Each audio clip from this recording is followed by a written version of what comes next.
20. 59.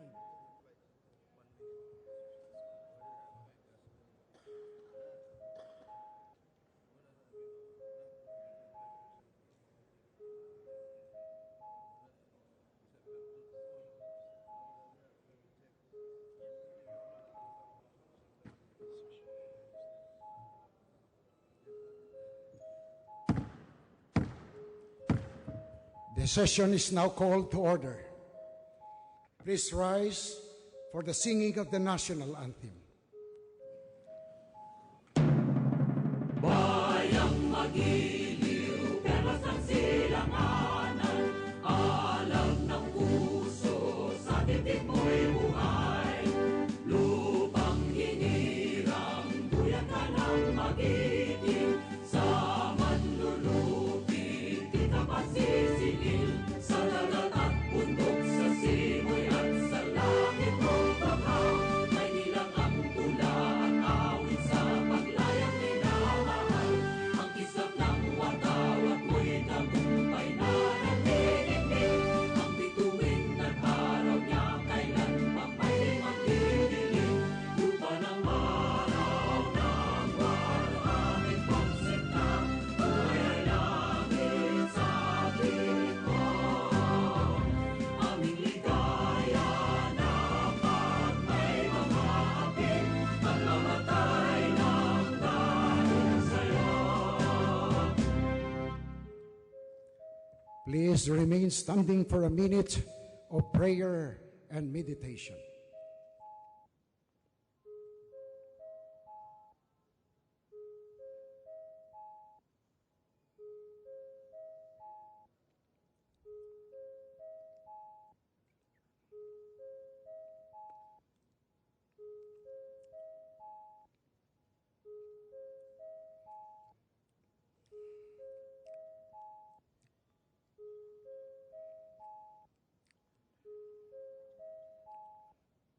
Majority Leader,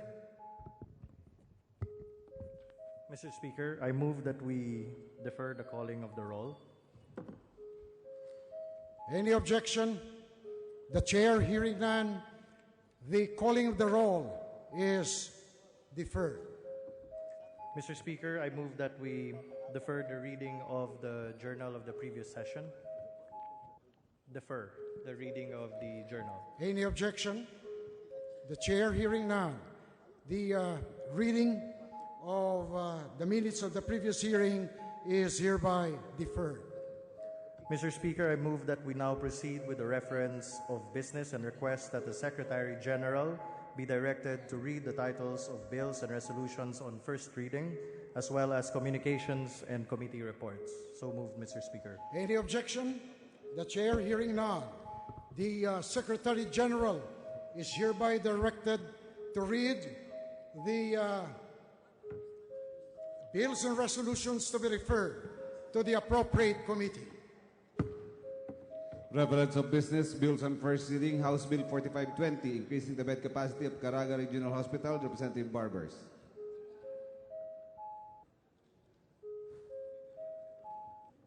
To the Committee on Health, House Bill 4521, establishing the nationwide operational assessment of hazards, Representative Yu.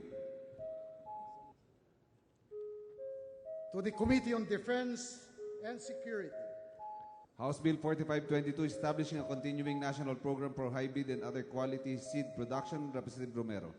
to the Committee on Agriculture and Food, House Bill 4523, separating the city of Mandaue from the 6th Legislative District of the province of Cebu, Representative Avellanosa. to the Committee on Local Government, House Bill 4525, instituting the Magna Carta of Filipino Seafarers, Representative Mendoza. to the Committee on Overseas Workers Affairs, Resolutions. House Resolution 582, conducting an inquiry on the persistent and prevalent anomalies and scams concerning the Land Registration Authority, Representative Romero. to the Committee on Rules, House Resolution 583, urging the Committee on Games and Amusements to inquire the status and distribution of the regular mandatory contributions of the PCSO.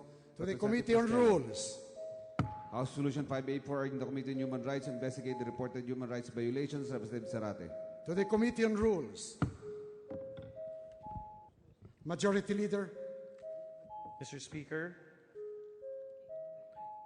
Today being a Monday and pursuant to our rules, I move that we open the privilege hour.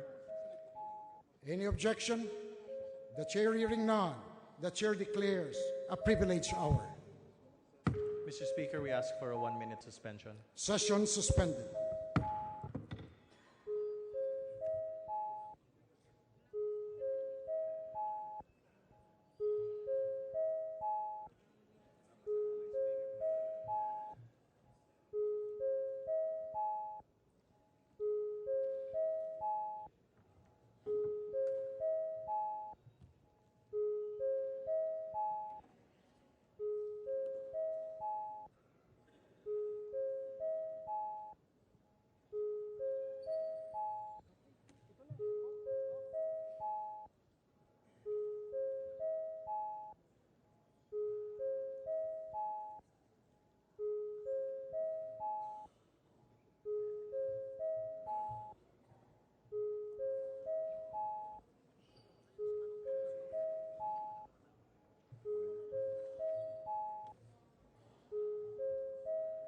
Yes, ma'am.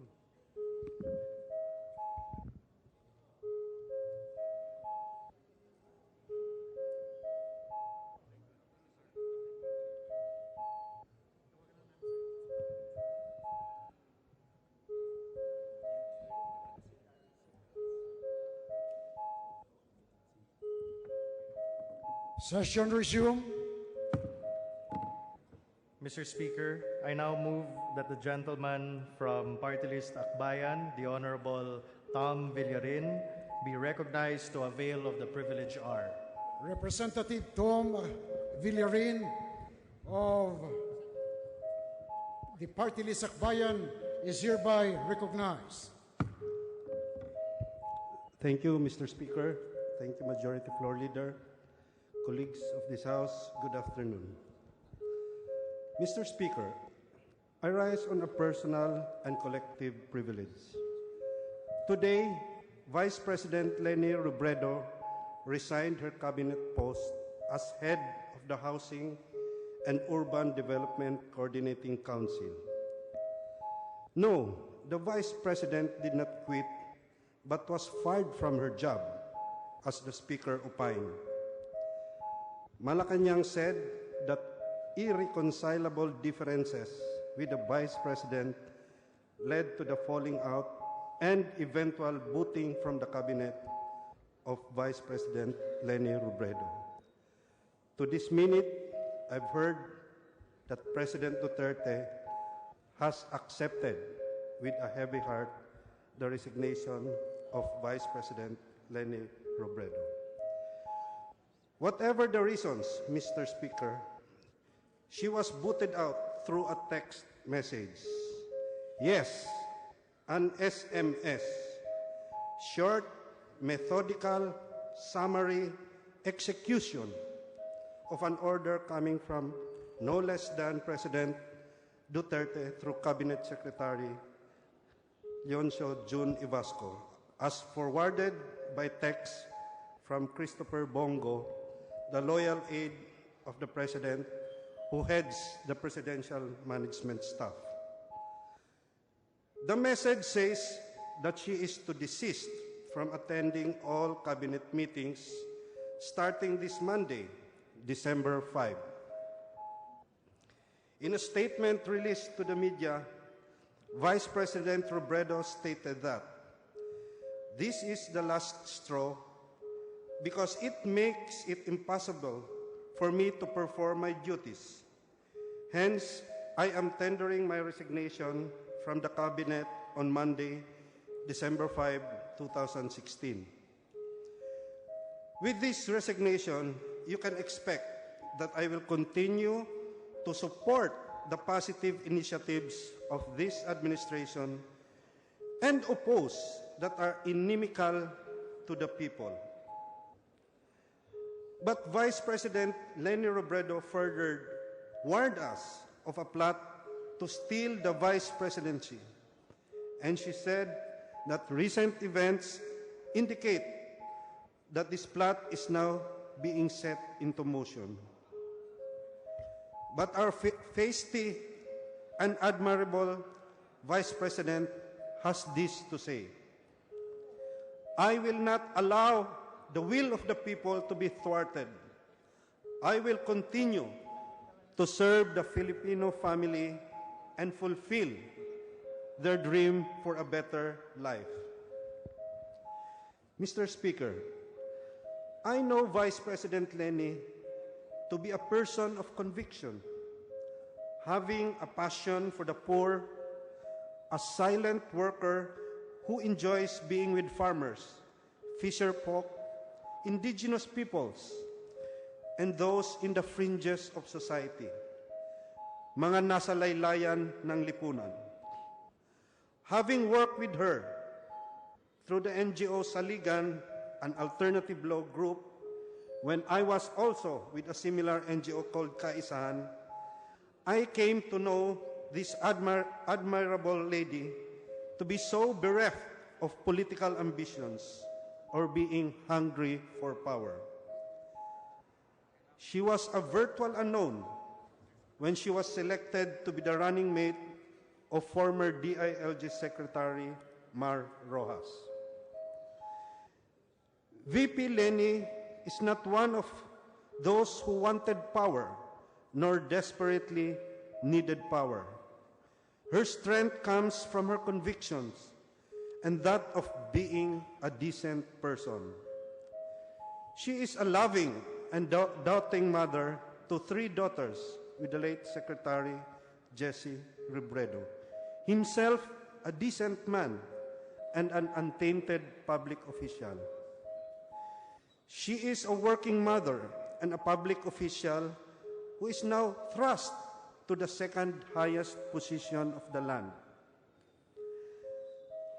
The media loves her and wanted to portray her as what she really is: a humble, starkly beautiful, and fearless woman.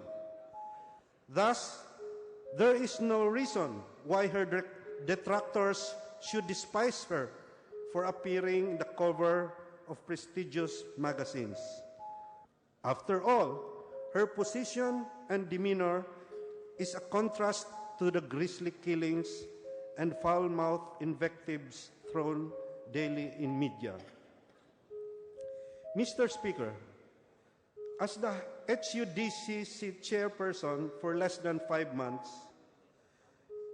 VP Leni cut the bureaucratic red tape in housing applications for the poor.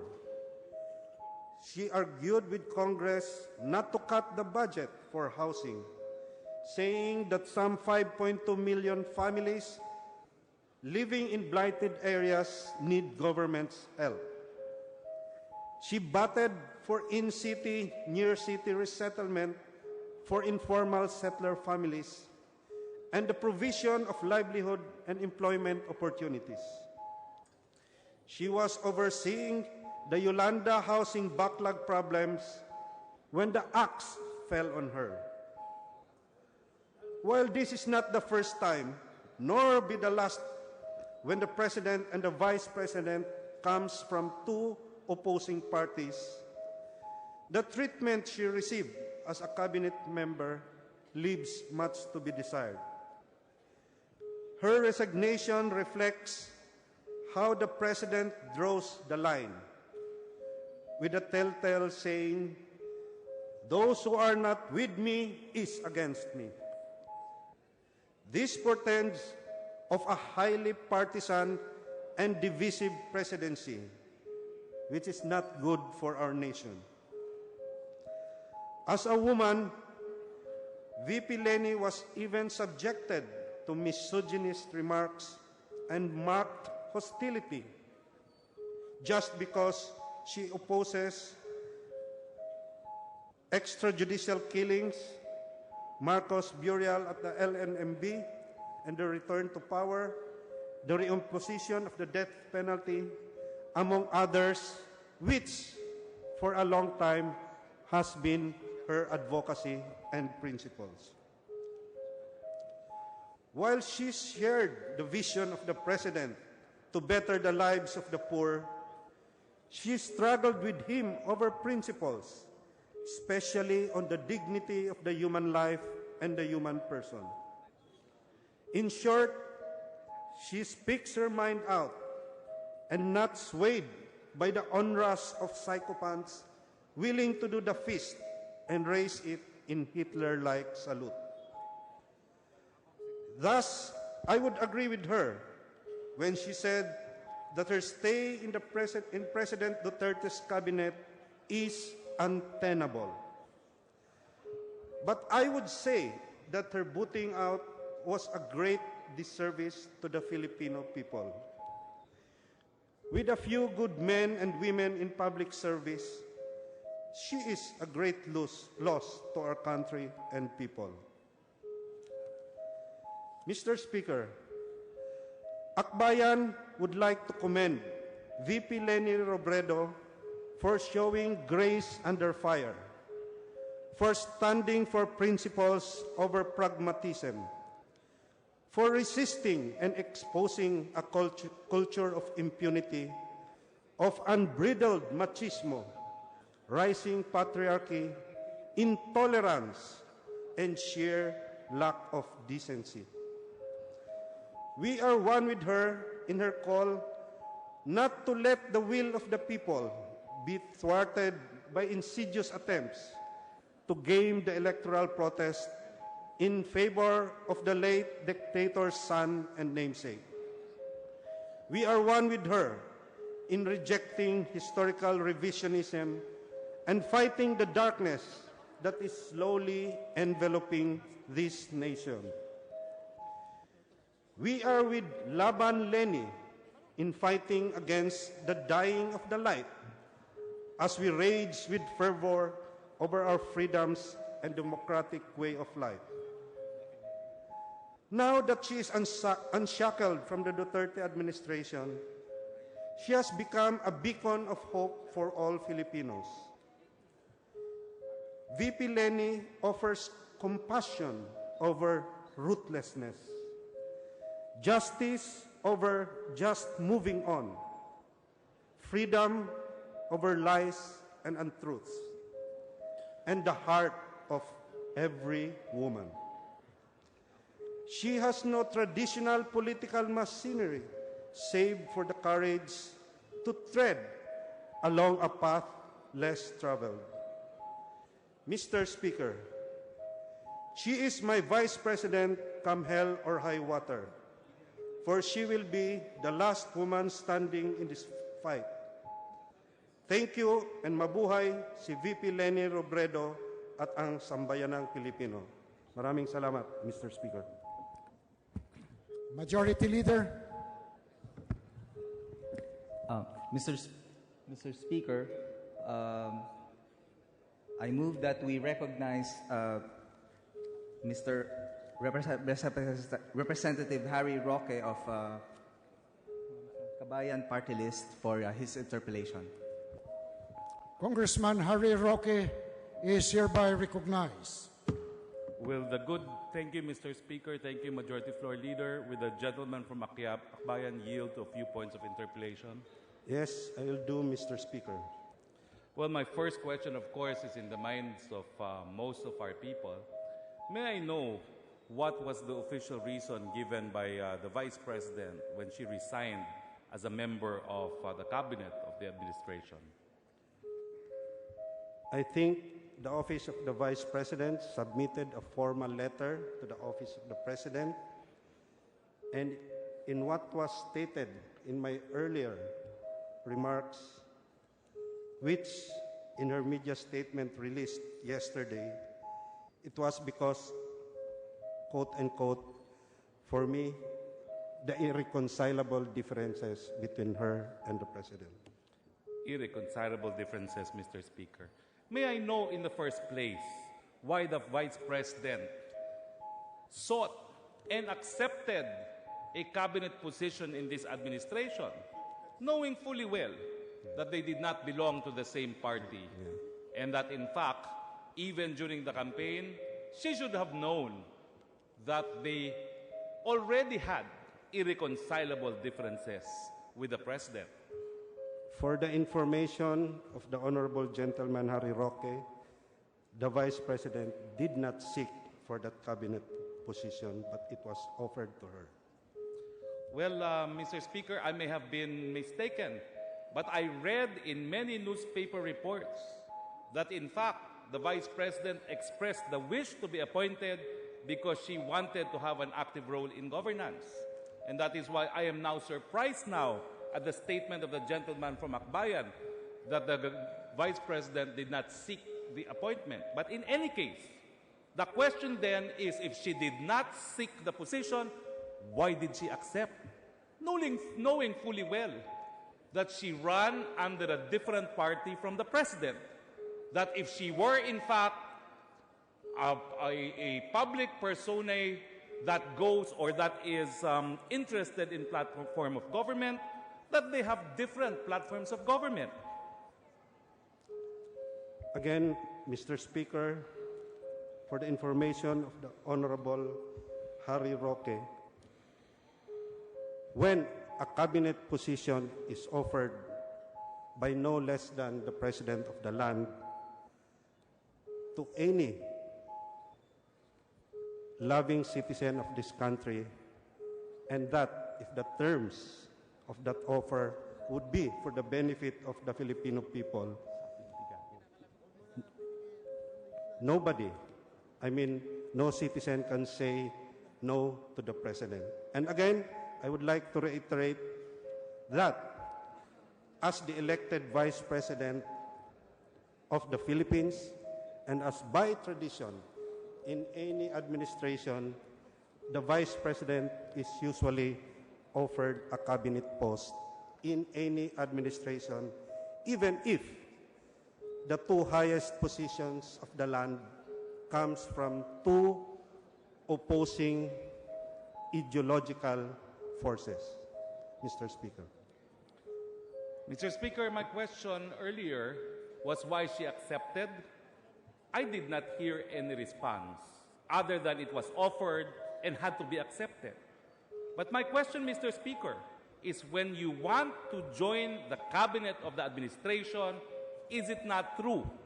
And I would like the gentleman from Akbayan to confirm this, that you share in the vision of government of that particular administration. So my question now is, when she accepted that position, did not the Vice President accept the same program of government as the administration of President Duterte, even if initially in the elections they did not belong to the same party? Mr. Speaker, Your Honor, I think in every after elections, there is always a call for unity. The President himself, the elected President Duterte himself, called for that unity. And one way for that unity to happen is to offer the posts to even opposing personalities from other parties. And in any democratic tradition, Mr. Speaker, Your Honor, this kind of approach of seeking healing and unity is not just happening here in the Philippines, but in other democratic countries. Although we are not in a parliamentary system, we are in a multi-party unicameral system, and even if our elections is a winner-take-all affair, the usual call is always for unity. And that came from no less than President Duterte himself, Mr. Speaker. So, Mr. Speaker, I take it that the reply of the gentleman from Akbayan is yes, because the Vice President wanted unity in the nation. She shared the same view, the same governance goals as our President Rodrigo Duterte. Is this not correct, Mr. Speaker? When you say the governance view, Mr. Speaker, Your Honor, it is basically for the service of the Filipino people. These are very broad and laudable objectives. But again, as in any new administration, as in any new government for that matter, when you set up your cabinet, your policies, it slowly evolves. And from that broader perspective, the finer details of governance was laid before us and even laid before the very eyes of our Vice President. And for sure, when she attended cabinet meetings, as I've said, the Vice President speaks her mind out. And in so doing, she opposes specific policies of the Duterte administration that she deems inimical to the Filipino people. And that, I think, is the kind of governance that is being pursued by our Vice President. Mr. Speaker, again, I'm not sure what response the gentleman from Akbayan had in reply to my question. No? And that is, when she decided to join, it was for purposes of unity, which called for adopting the same platform of government of the President. But nonetheless, I will move on if the gentleman will not give us a categorical answer. My next question then is, how long did this envisioned unity with the Duterte administration last, Mr. Speaker? It lasted up to this day, Mr. Speaker, as a cabinet member. And as I've said in my privilege speech, her offer of resignation was accepted by the President. So but how... it doesn't mean, Mr. Speaker, Your Honor, that the Vice President has departed from what she believes should be the function of a public official, especially being the Vice President, the second highest elected official of the land. And so, in doing such, Vice President Robredo has stated that she will continue to support the positive initiatives of this administration, but will oppose that are inimical to the people. And that is her statement, Mr. Speaker, Your Honor. Let me rephrase my question, Mr. Speaker. How many months did this desire for unity, was this desire for unity effective until today when her resignation was accepted by the President, Mr. Speaker? As I've said, Mr. Speaker, Your Honor, I've already answered that question. If I remember correctly, it lasted more or less 4 months. She having been appointed about 2 months after the President was sworn in as President. Is this not correct, Mr. Speaker? Mr. Speaker, as I've said that her appointment and her taking on as job as chairperson of HUDCC lasted less than 5 months. And that, I think, is the range of the time frame when she was with the Duterte cabinet, Mr. Speaker. So, Mr. Speaker, this unity lasted only 5 months. But my first question is, before opting for unity, the Vice President, because she was the highest elected official of the opposition party, could have instead opted to become head of the opposition. Is this not correct, Mr. Speaker?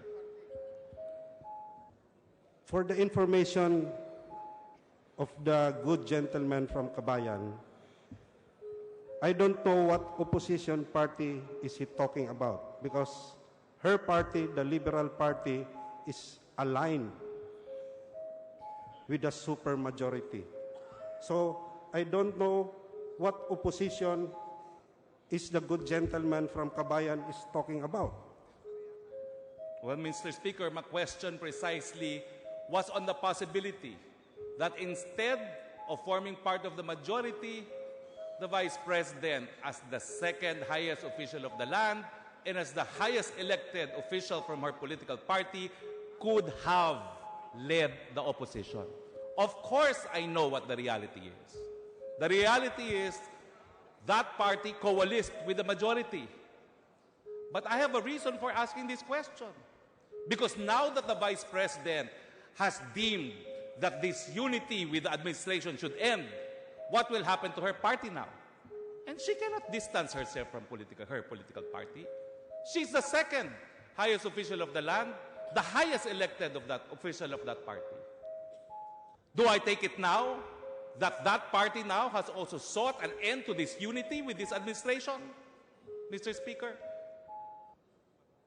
Mr. Speaker, again, I would like to inform Congressman Harry Roque that I cannot speak for Vice President Lenie's party because I belong to another political party.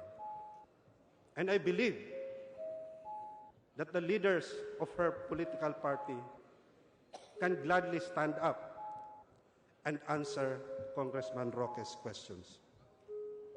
Well, it is with much regret, Mr. Speaker, that the gentleman from Akbayan could not answer these questions.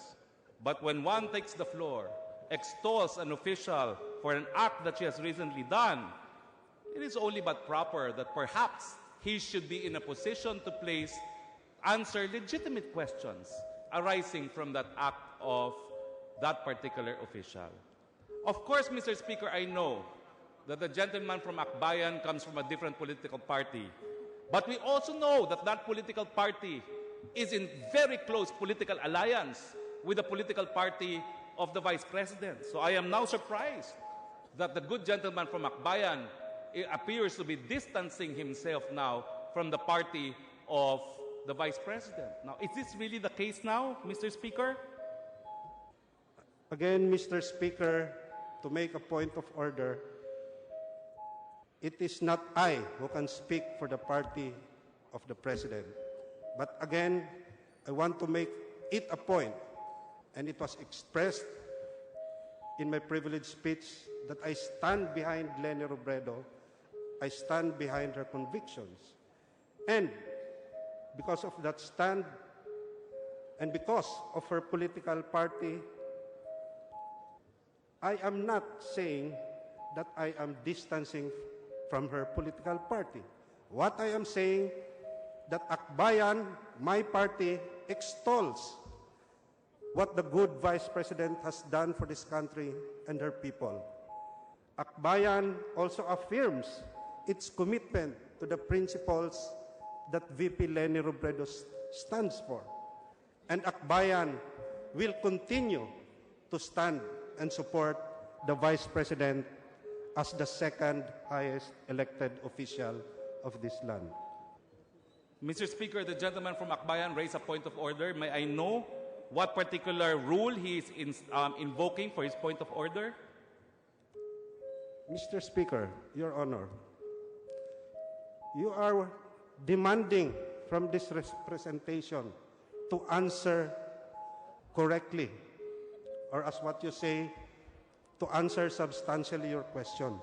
And I am saying that I have answered your questions. And the basic fact remains that I am not from the political party of the Vice President. And what more could I say?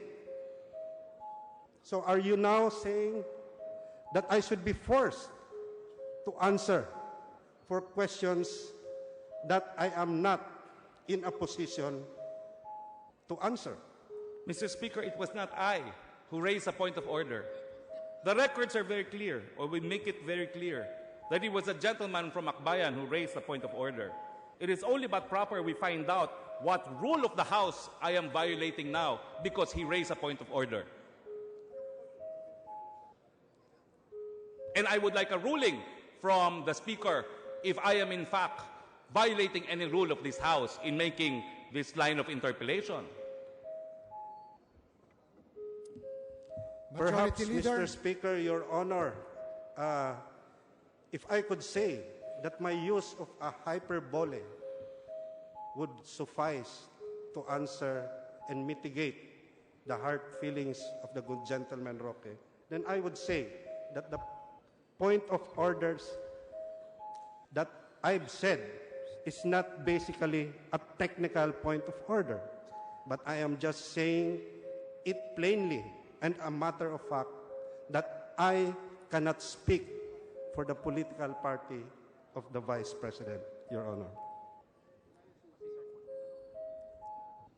going to the request of Congressman Harry Roque for the chair to rule on the point of order posed by the gentleman from Akbayan. The chair wants to hear the position of the majority leader.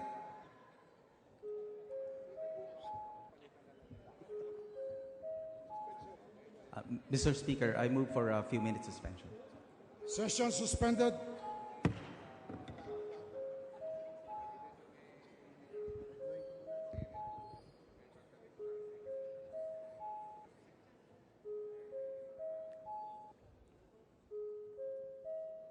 Lulusin ba natin to?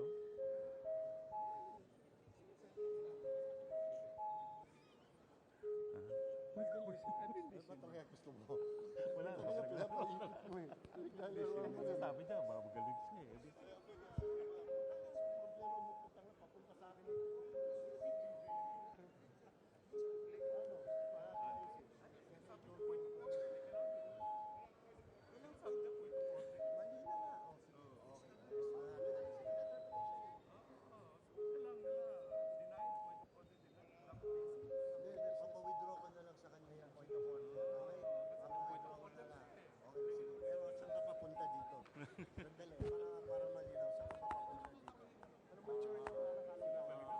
magaling siya eh.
Session resumed.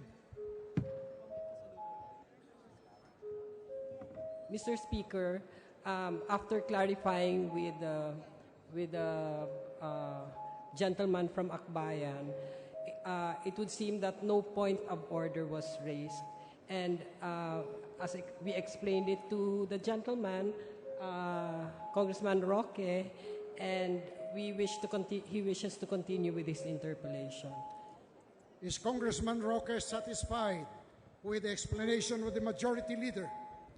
Well, Mr. Speaker, with that clarification that there was no point of order, I am satisfied. And if Mr. Speaker will allow me, I would like to continue with my interpellation.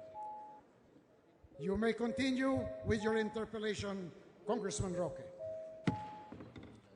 Well, actually, Mr. Speaker, this is not now by way of interpellation, but perhaps few observations arising from the speech of the gentleman from Akbayan. I have no personal axe to grind against the Vice President, Mr. Speaker. Truth to tell is that the Vice President and I live in the same building, in the same dormitory for 1 year. 1986 to 1987, we were dormmates in Nakamura Residence Hall.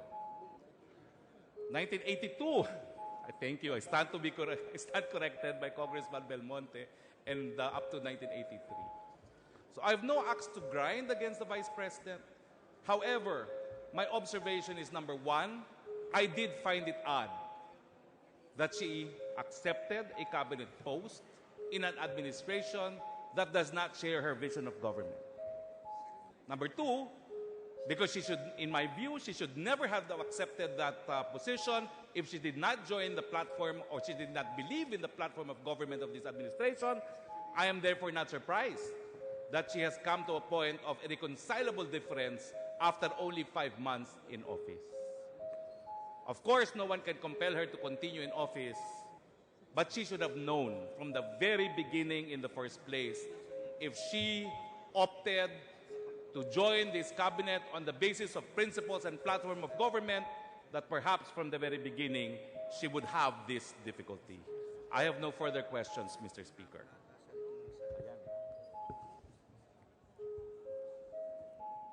Majority Leader.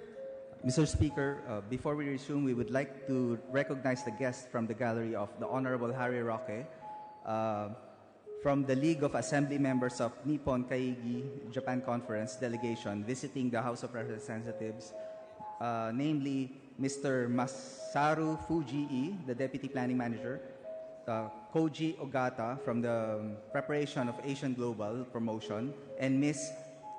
Tamami Nakahara, student of Waisda University. They are from the gallery.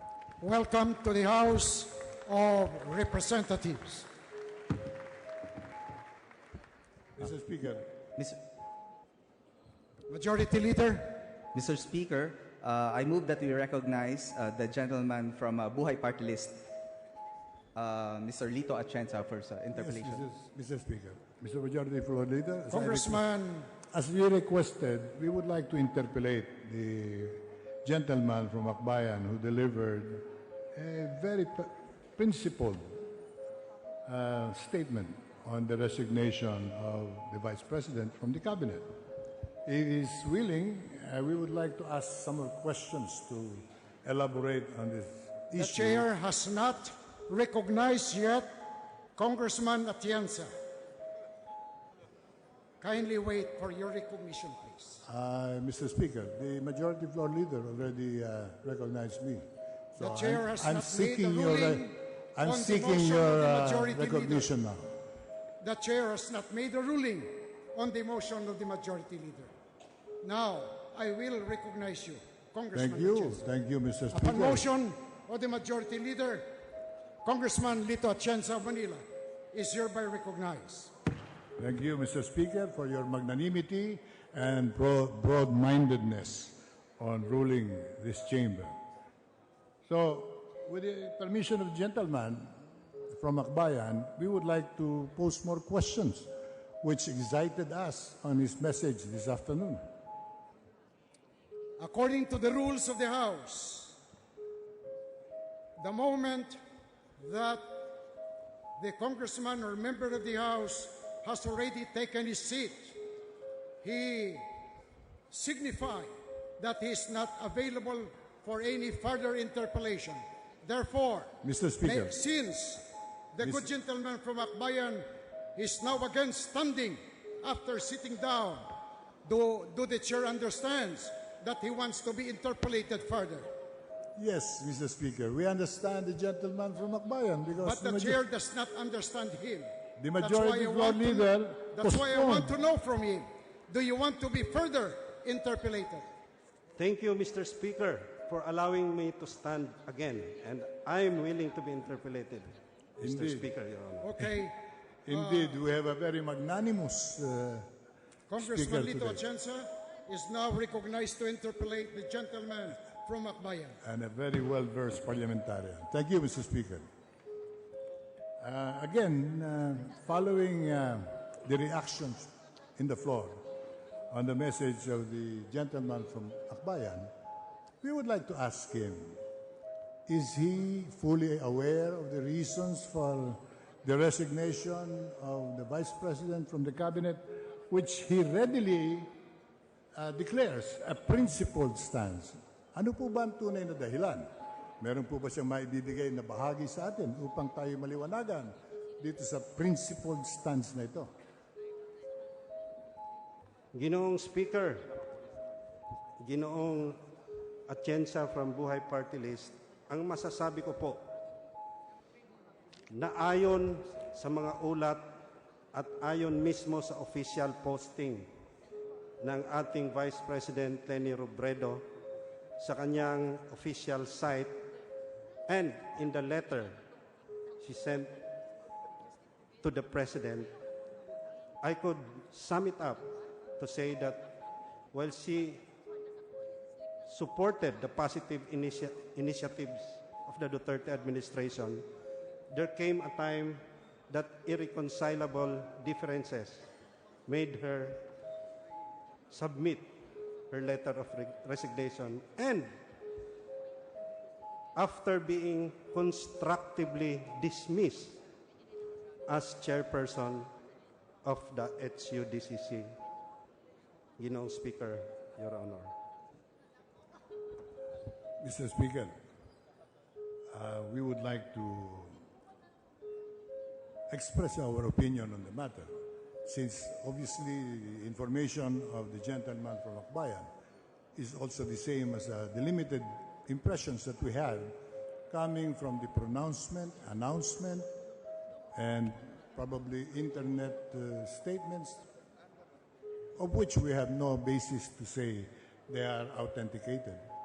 So, if the gentleman is saying wala po naman siyang alam na detalles ng katotohanan, I will accept that coming from him. But let it be of record that he stood up to defend the so-called principled action of the Vice President without any real personal knowledge of the issues involved. If he's willing to accept that, I'm willing to shift to another question. Well, Mr. Speaker, Your Honor, hindi ko po nakausap personally si Vice President Leni Robredo. Pero ang aming mga kasamahan mula sa Akbayan na naglilingkod din sa ilalim ng Office of the Vice President ang may direktang kaalaman hinggil sa kanyang pagbibitiw bilang HUDCC chairperson. At ayon din mismo sa mga accounts coming from social media, from the mainstream media, it has been stated that at 9:05 this morning, a letter of resignation was submitted by Vice President Leni Robredo to the Office of the President. And later this afternoon, I heard that the resignation was accepted by the President.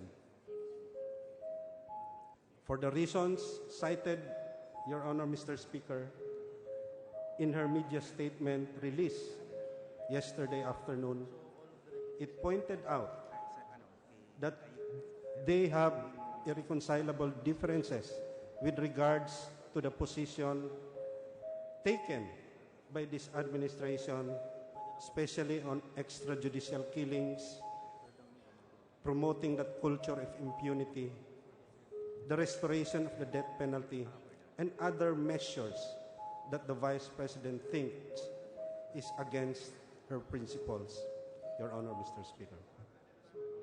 Mr. Speaker, it is very important that when we react to a national issue and when our mother of the land, being the Vice President, takes a course of action which is in collision with that of the President, that will be clarified with exact details of the reasons why. Because otherwise, when our father and mother are quarreling and do not see eye to eye, the impact and the repercussions of this would be nationwide and will be felt all over the land. So at this point, I would like to ask the gentleman from Akbayan that it is more of his impression to say that that move is a principled move out of principled position and thinking of the Vice President. Would he say that this is his personal impression and not really related whatsoever to the personal reasons that the Vice President may have in her heart and mind now that she has resigned and dissociated herself from the President. It's more of his personal thinking and character to consider that action is a principled course of action. Mr. Speaker, Your Honor, I said I shared the sentiments of the Vice President when she said that her being with the Duterte administration as a cabinet member has become untenable.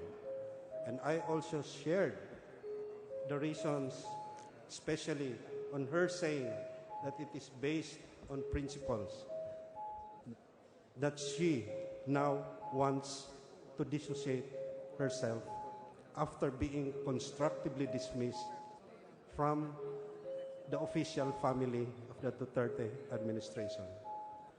And again, I would also like to share the sentiments of the good gentleman from Buhay when he said that if there is this conflict between the two highest positions of the land, then our people has the right to know, has the right to be apprised of the situation. And now, as a member of this House, Mr. Speaker, Your Honor, I am in a way expressing such views made by the Vice President, even as I've said, I am not a member of her political party. So would the gentleman from Akbayan say that he agrees and supports this decision of the Vice President, that she is doing it out of principles and she is now dissociating with the administration and the President and his programs because of her principled stance? Yun po ba ang pananaw ng ating kagalang-galang na kinatawan ng Akbayan? Well, Mr. Speaker, Your Honor, as I've said, ganun din po yung aking pananaw at paninindigan. Nakapareha ni Vice President Leni Robredo, noong una ay gusto nating tumulong, gusto niyang tumulong doon sa panawagan na pagkakaisa, panawagan na magbuo ng programa para sa nakakaraming mga Pilipino. Pero sa nabanggit ko na sa nauna, Ginoong Speaker, Your Honor, habang nag-i-evolve or nagiging gumugulong itong pamahalaan ng Duterte administration, marami pong mga pulisiya na hindi ho tugma doon sa pananaw, panindigan ko, mga pananaw at paninindigan din ni Vice President Leni Robredo. So ang masasabi ko po sa tanong, oo, nakikiisa po ako at sumusuporta sa desisyon ng ating Vice Presidente. Mr. Speaker, with that position of the gentleman from Akbayan, may I ask him now a direct question? Would he recommend this principled move of those who do not agree with the President's programs and the President's initiatives now engulfing the whole nation? To start with, would he recommend to Akbayan members all over the country, in the Senate, and in all local government units where they would sway any influence to do the same? Dissociate yourselves from the President's programs? Would he advise that? Or would he want to keep it just to himself? As a political party, Mr. Speaker, Your Honor, Akbayan is in constructive engagement with any administration regarding specific policies and programs that will benefit this nation and our people. Akbayan has proposed legislation in support of the anti-poverty program of this government. Akbayan has proposed policies, especially on shelter for informal settlers, that this administration might want also to implement. Akbayan has sat down with DILG Secretary Mike Sueno, who is himself a former colleague in Akbayan, to discuss policies related to local governance with the bottom-up budgeting process, with the programs that would redound to strengthening fiscal decentralization and other legislative measures. I think that is how we conduct ourselves, not just an opposition party, but a political party that is willing and eager to engage any administration. But again, as I've said, there are certain bottom lines. There are certain issues that we would greatly differ with this administration. And over time, Mr. Speaker, Your Honor, those issues could come into a point that we would readily and totally disengage, especially if the democratic space has closed and an authoritarian regime will be put in place. We are forced to now accept the fact that there are no principles involved. Because if principles are involved, I believe, this representation believes that the party of the gentleman from Akbayan, the whole Akbayan party, should be principled enough to dissociate themselves from the President's efforts and program. Hindi pwede po yung kasama kami sa biyaya, kalabang kami sa lahat. Ay, hindi pwede po yun. Sa isang demokrasya po, kailangan meron po tayong panig. Kayo ay for or against. Hindi pwede po yung we are for, but we will be dissociating ourselves from the President. I am a bit more confused now with that position. I'd like to ask him one question, though, affecting all of us here.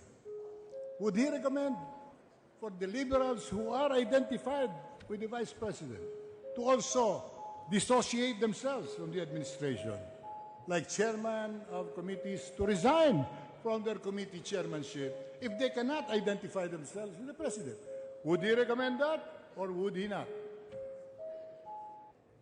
Well, again, as I've stated, Your Honor, Mr. Speaker, I am not in a position to impose, to recommend publicly what the Liberal Party should do in this matter.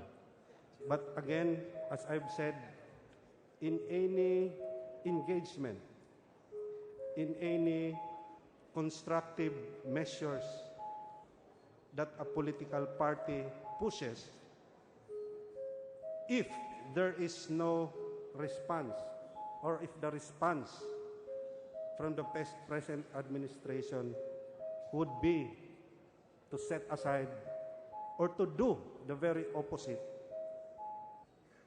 that what we believe and other people believe are the principles that will guide us, then I could say that individually I could recommend to individuals or members of any political party, not just the LP. And even I might also convince the good gentleman from Buhay Party List to also reconsider his position with regards to the Duterte administration. Mr. Speaker, the position of Buhay Party is very clear. We are with the minority, and we are the opposition in this chamber. I'd like to ask the gentleman from Akbayan now, who says and talks about principles, would he do the same, and would he advise himself? Siya na po tinatanong ko, kayo po ba magbibigay ng payo sa mga liberal na kasama po ng administrasyon ngayon, samantalang yung leader ninyo, si si Vice President Robredo has already dissociated herself. I'm not talking about the Liberal Party now in general. I'm talking about the gentleman from Akbayan. Siya po ba'y mag-iisip ng ganyan? Siya po ba'y magbibigay ng payo coming from himself? Or would he rather just forget about this issue after this afternoon's interpellation? Mr. Speaker, Your Honor, nasabi ko na po na sa mga private conversations, sa mga one-on-one na mga discussions sa mga members ng LP at any other members of this House, I have been advocating for policies which Akbayan thinks should be pushed through under this administration. And if these policies are rendered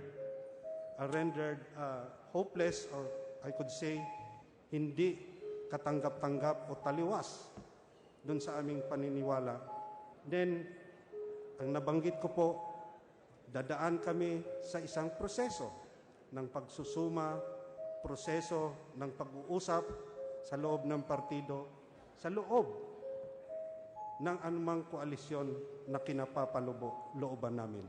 Ibig kong sabihin, Ginoong Speaker, Your Honor, hindi lang ho ako ang nagdidesisyon, because under party rules, under the operations of a genuine political party, the voices of other leaders within the party should also be heard. So am I to understand, Mr. Speaker, that the gentleman is saying, in his opinion, even in his opinion, there should be no further movement because he would like to wait for more developments. In other words, there is no principles involved in the issue today. Not yet, according to him. So, tatanungin ko siya, sa opinion ninyo, tama po ba yung ginawa? At tama po bang mag-resign ang mga liberal sa administrasyon o hindi? Even leaving the matter to the consciences of the individuals. And again, I'd like to say, or would he rather, kalimutan na muna natin to at magtrabaho na lang tayo. Where there are benefits, we are part of the administration. Where there are none, we will be very vigilant to guard against any abuses. Ganun po ba ang pagkakaintindi ko? Na hindi siya, sa opinion niya, hindi po dapat na saklawan ni naman, maski na sa salita at sa payo, ang anumang desisyon ng mga sumasama sa administrasyon, pero kumakalaban sa administrasyon. Sapagkat nakikita ko po ito meron pong mga mass action against the President's programs and policies, kasama sila. Pagdating po sa paggugobyerno, kasama rin sila. Gusto ko lang malaman po, nasaan po ba sila? Sila po ba ay nasa loob o nasa labas? Kami po malinaw, kami po ay nasa labas. Sila po, nasaan po ba sila?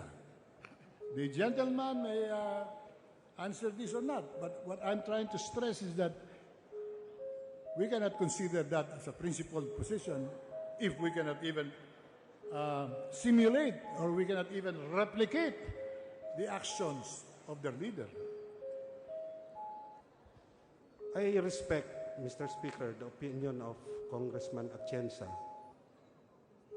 and I do hope that he also respects the position taken by other personalities and political parties. Again, as I've said, I beg to disagree with what he said, that it is not principles that we are standing here.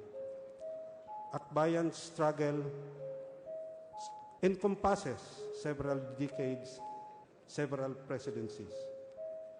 And as a legitimate political party, as a political party that espouses engagement in governance, we will not resort to go to the hills or take up arms as if that would be the implication of saying going out from this government.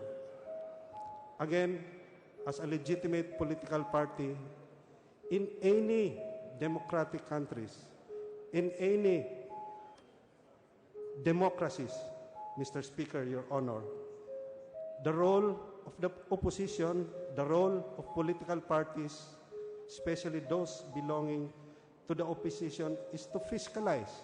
And when we say fiscalize, it doesn't mean that anything the government does is totally irreconcilable. But again, as I've said, we have stated what are the irreconcilable positions that we have with this administration.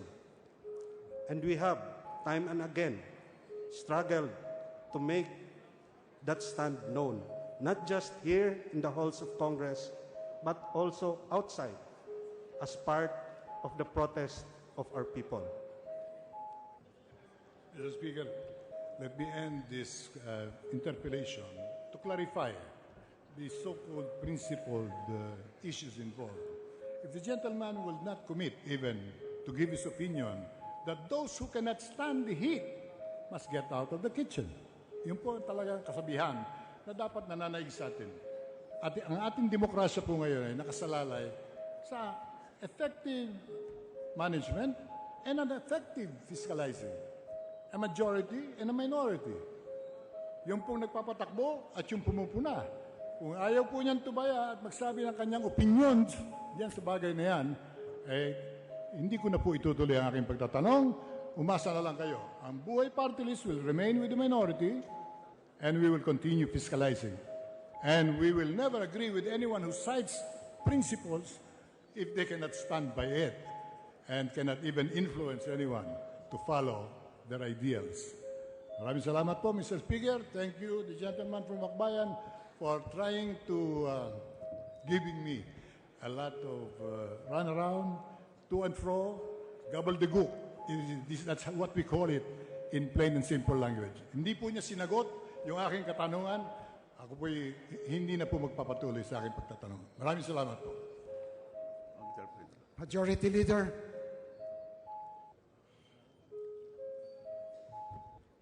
Mr. Speaker, I move that we recognize the gentleman from the 1st District of Albay, Mr. Honorable Edsel Lagman, for his interpellation. The distinguished gentleman from the 1st District of Albay is hereby recognized. Thank you, Mr. Speaker. Will the distinguished gentleman from Akbayan yield to some questions? Gladly, Mr. Speaker, Your Honor. The distinguished gentleman was queried on what principles or on what principles did the Vice President relinquish her post in the cabinet. And he has repeatedly answered these questions. He articulated the reasons. But let me just reinforce his answers with this interpellation. Righteous indignation compelled the Vice President to quit the cabinet because no self-respecting official can suffer further the grievous assaults against her person and position. Is that a correct observation? That is a correct impression, Mr. Speaker, Your Honor. It is the height of imprudence and discourtesy to bar the Vice President, a member of the Cabinet, from attending meetings of the Cabinet. And for one who is barred, it is a principled reaction to resign from the Cabinet. Is that correct? Yes, Mr. Speaker, I think Congressman Edsel Lagman pointedly stated what happened, and that barring from attending cabinet meetings was not even personally conveyed to her, but it was only sent through an SMS, or what I say, a short, methodical, and summary execution of an order made by no less than President Duterte. The series of macho rubbish directed at the Vice President during cabinet meetings and other occasions would offend decency. And for the Vice President to resign on a principled reaction to this series of macho rubbish against her would be to stress what is obvious already. Is that correct?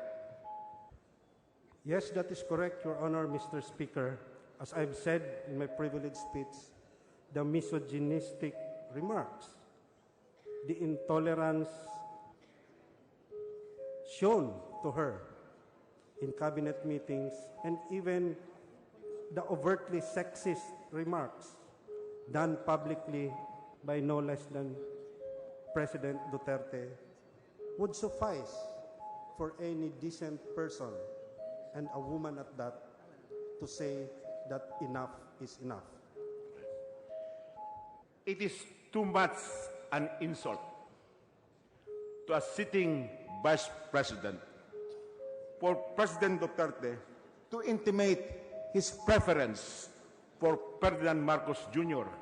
as Vice President, the very person whom the Vice President beat last election and who has an electoral protest, which, by all indications, the President would be inclined to help. Resigning from the cabinet because of this grave insult is a principled reason to quit her cabinet post. Is that correct?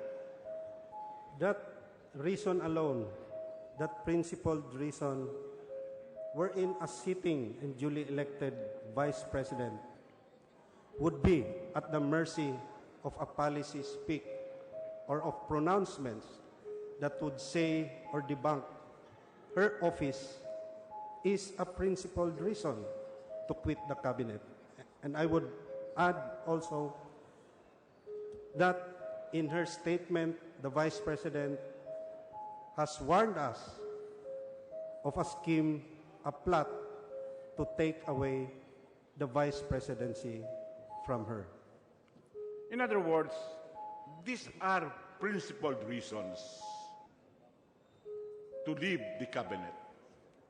And I cannot understand why some of us could not see these very obvious principled grounds for resigning as Housing Secretary.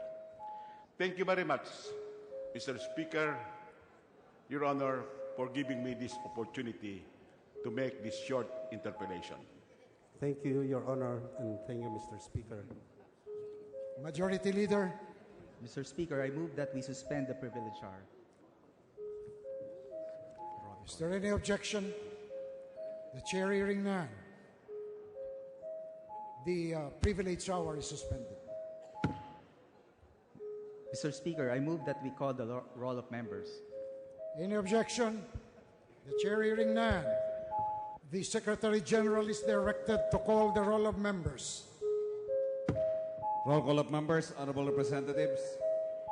Abad, Abaya, Abayon, Abillanosa, Abu, Abueg, Acheron, Acop, Acosta, Acosta Alba, Adjong, Advincula, Agaraw, Agabaw, Aglipay Villar, Albano, Alcala, Alejano, Almario, Almonte, Alonte Nagiat,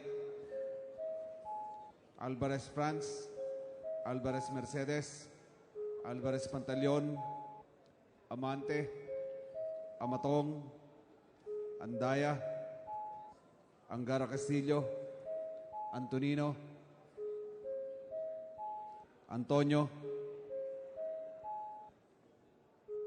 Aragones, Arbizon, Arcillas, Arenas, Atienza, Aumentado, Bagaw, Bagaching, Bagilat, Banal, Barbers, Barsaga,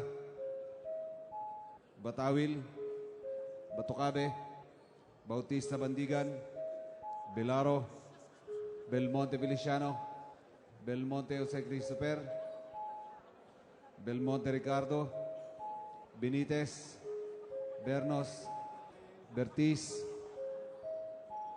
Biason, Billones, Biron, Bulilia, Bundok, Bordado, Bravo Anthony, Bravo Marabida, Brosas, Bulot Bigtang, Cagas, Calderon, Calix Rubiano, Caminero, Campos, Ganama, Cari, Casilaw, Castelo, Castro Franz, Castro Fedenil, Catamco, Cayetano, Celeste, Serafica, Cirilles, Chavez, Chupeco, Coanco, Cullantes, Cortés, Cortuna, Cosalan, Crisólogo, Cuba, Cuaresma, Cueva, Dalipe, Dalog, Daza, De Jesus, De Venecia, De Vera, Defensor, Del Mar, Del Rosario, De Los Montalia, Dimaporo Abdullah, Dimaporo Khalid, Duavit, Durano, Di, Elago, Enverga, Erice, Erigel, Ermita Buhain, Escudero, Espina, Espino, Estrella, Eusebio, Ibardone, Fariñas, Fernando, Ferrer Juliet, Ferrer Luis, Feriol, Floirendo, Flores, Fortun, Fortuno, Spentevelia, Garbin, Garcia Gwendolyn, Garcia Jose, Garcia Albano, Garin Richard, Garin Sharon, Gasataya, Gachelian, Heron, Guana Cristina, Gomark, Gomez, Gonzaga, Gonzales Alexandria, Gonzales Aurelio Dong, Gonzales Fernando, Goriseta, Gulias, Hernandez, Herrera D, Hopper, Alosos, Javier, Konghun, Labad-Labad, Lacson, Lagman, Lanete, Laugan, Lasatin, Liachon, Lee,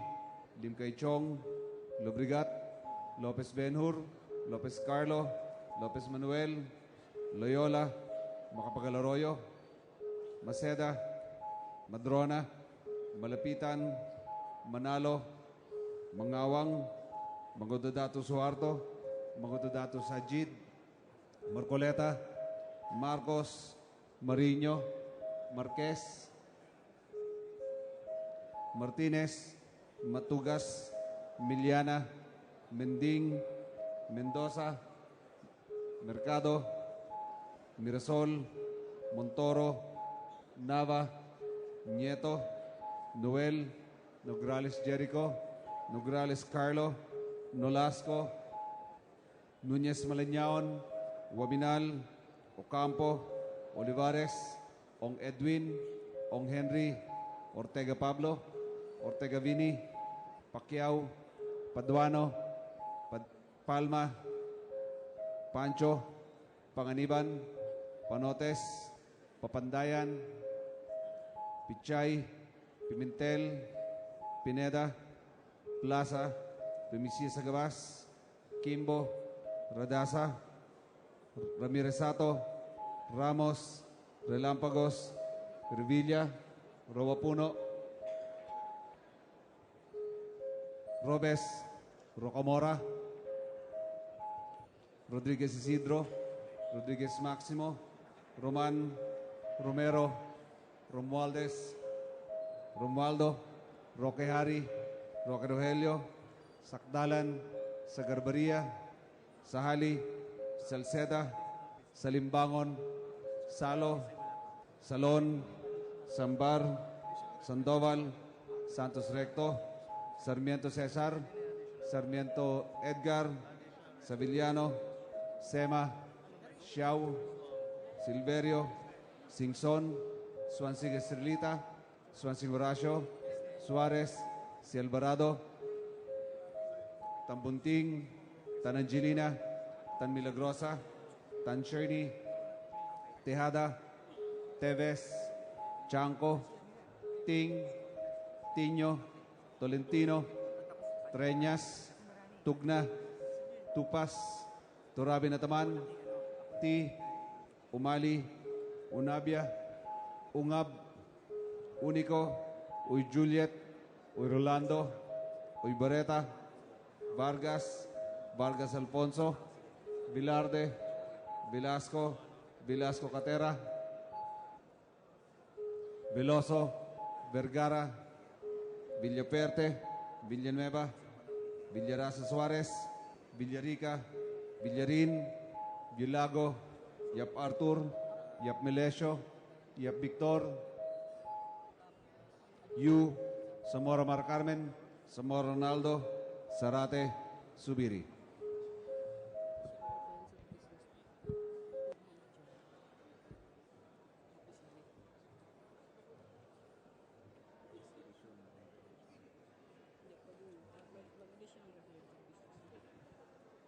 Mr. Speaker, the roll call shows that 219 members responded to the call. With 219 members responding to the call, the chair declares the presence of a quorum. Majority Leader. Mr. Speaker, considering that copies of the journal of the previous session have been distributed to the members, we move that we dispense with the reading of the journal. Any objection? The chair hearing none. The motion is approved. Mr. Speaker, I move that we approve journal number 50 dated 29 November 2016. Any objection? The chair hearing none. The motion is approved. Mr. Speaker, I move that we proceed with some additional reference of business and that the Secretary General be directed to read the titles and bills. Any objection? The chair hearing none. The Secretary General is hereby directed to read the title of the bills or resolutions to be referred to the appropriate committee. Additional reference of business resolutions, House Solution 585, direct na Philippine Coast Guard, Maritime Industry Authority, Office of Transport Security, Land Transportation Office, and other government agencies to intensify and coordinate their efforts to suppress the trafficking of illegal drugs. Representative Sarmiento Cesar. To the Committee on Rules. House Solution 586, direct the Philippine National Police Commission to administer a faithful inventory of all its police officers and personnel. Representative Castelo. To the Committee on Rules. House Solution 587, calling for the House Committee on Health to conduct cursory check on the real current status of stem cell therapy. Representative Castelo. To the Committee on Rules. House Solution 588, calling on the Committee on Energy to investigate the suicide of Attorney Francisco Villa Jr., Representative El Monte Jose Christopher. To the Committee on Rules. House Resolution 589 urging the House to establish a special committee on the welfare of persons with disabilities, Representative Zamora Marcarmen. To the Committee on Rules. House Resolution 590 calling on the House to give honor and recognition to the Philippine Taekwondo team, Representative Del Rosario. To the Committee on Youth and Sports Development. House Resolution 591 calling an investigation on the alleged suicide of Energy Regulatory Commission Director Francisco Jun Villar Jr., Representative Gatchalian. To the Committee on Rules. House Resolution 592 direct the Committee on Government Enterprises and Privatization to investigate the implementation of the Civil Registry System Information Technology Project Phase 2, Representative Zarate. To the Committee on Rules. House Resolution 593 expressing the profound sympathies and support to the injured victims of recent earthquake in Tokyo, Japan, Representative Olivares. To the Committee on Rules. House Resolution 594 expressing profound condolences on the demise of revolutionary leader Honorable Fidel Alejandrino Castro Ruz, President of Cuba, Representative Olivares. To the Committee on Rules.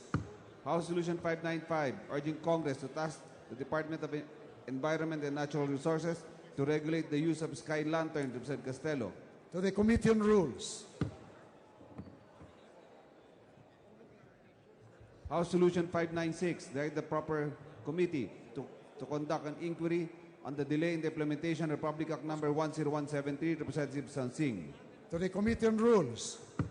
House Resolution 597 direct the appropriate committee to conduct an inquiry into the reported escape of some Chinese nationals, Representative Bondok, Gonzales, and Romero. To the Committee on Rules.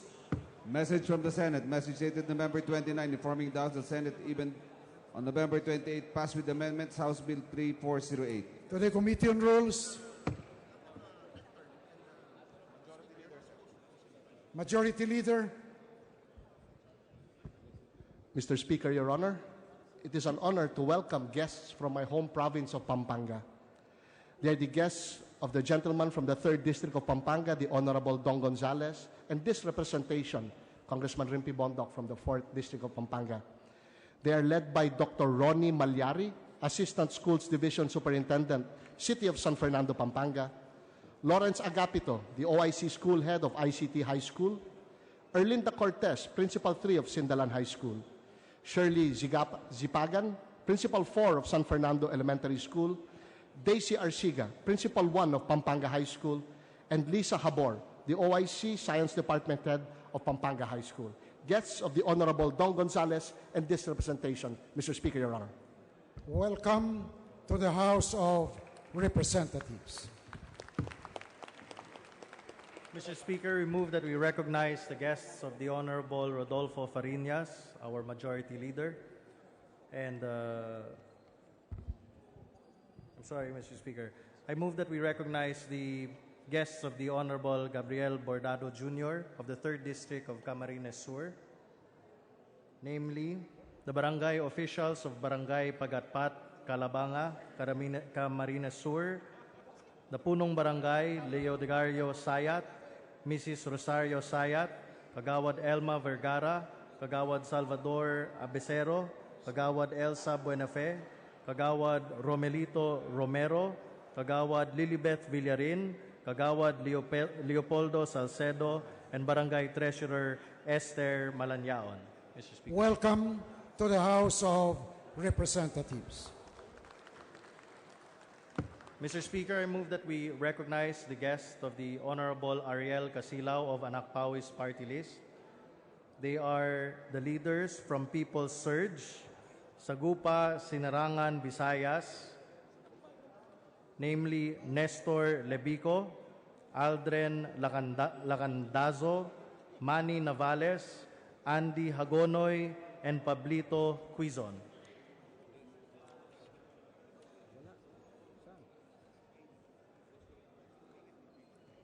Welcome to the House of Representatives.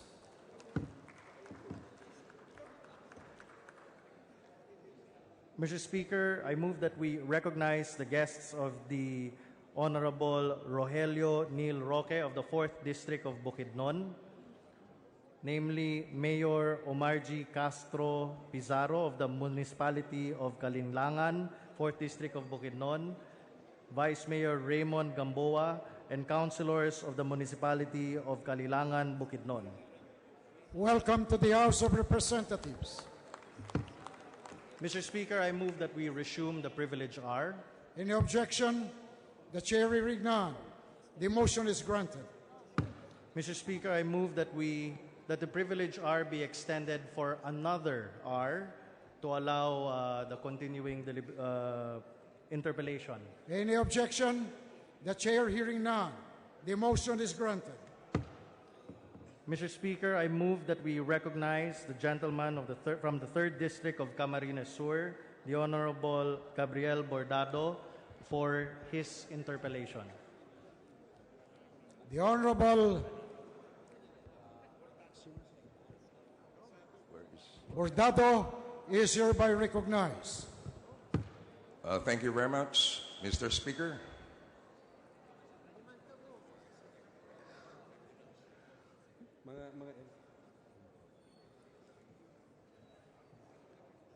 Mr. Speaker, I am thanking Congressman Tom Villarin of the party list Akbayan for standing behind the Vice President of the Republic of the Philippines. His words. I am also thanking my Kaimanwa, Congressman Edsel Lagman, for the kind words. The Vice President, Mr. Speaker, was my predecessor as representative of the 3rd District of Camarines Sur. Now, Mr. Speaker, may I know from the gentleman from the Akbayan Party whether he is willing to answer a question? Gladly, Mr. Speaker, Your Honor.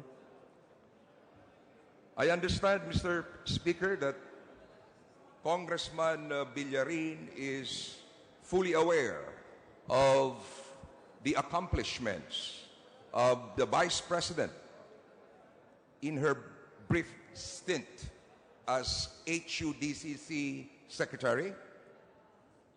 Yes, Your Honor, Mr. Speaker. I was fortunate enough to sit down with the Vice President in several instances to discuss what is to be done with regards to the housing and settlement issues of our informal settler families. Mr. Speaker, may I request the honorable gentleman from the Akbayan to enumerate the accomplishments of the Vice President as Secretary of the HUDCC, given the very brief time and the obstacles she had to face. Well, thank you for that query, Your Honor, Mr. Speaker.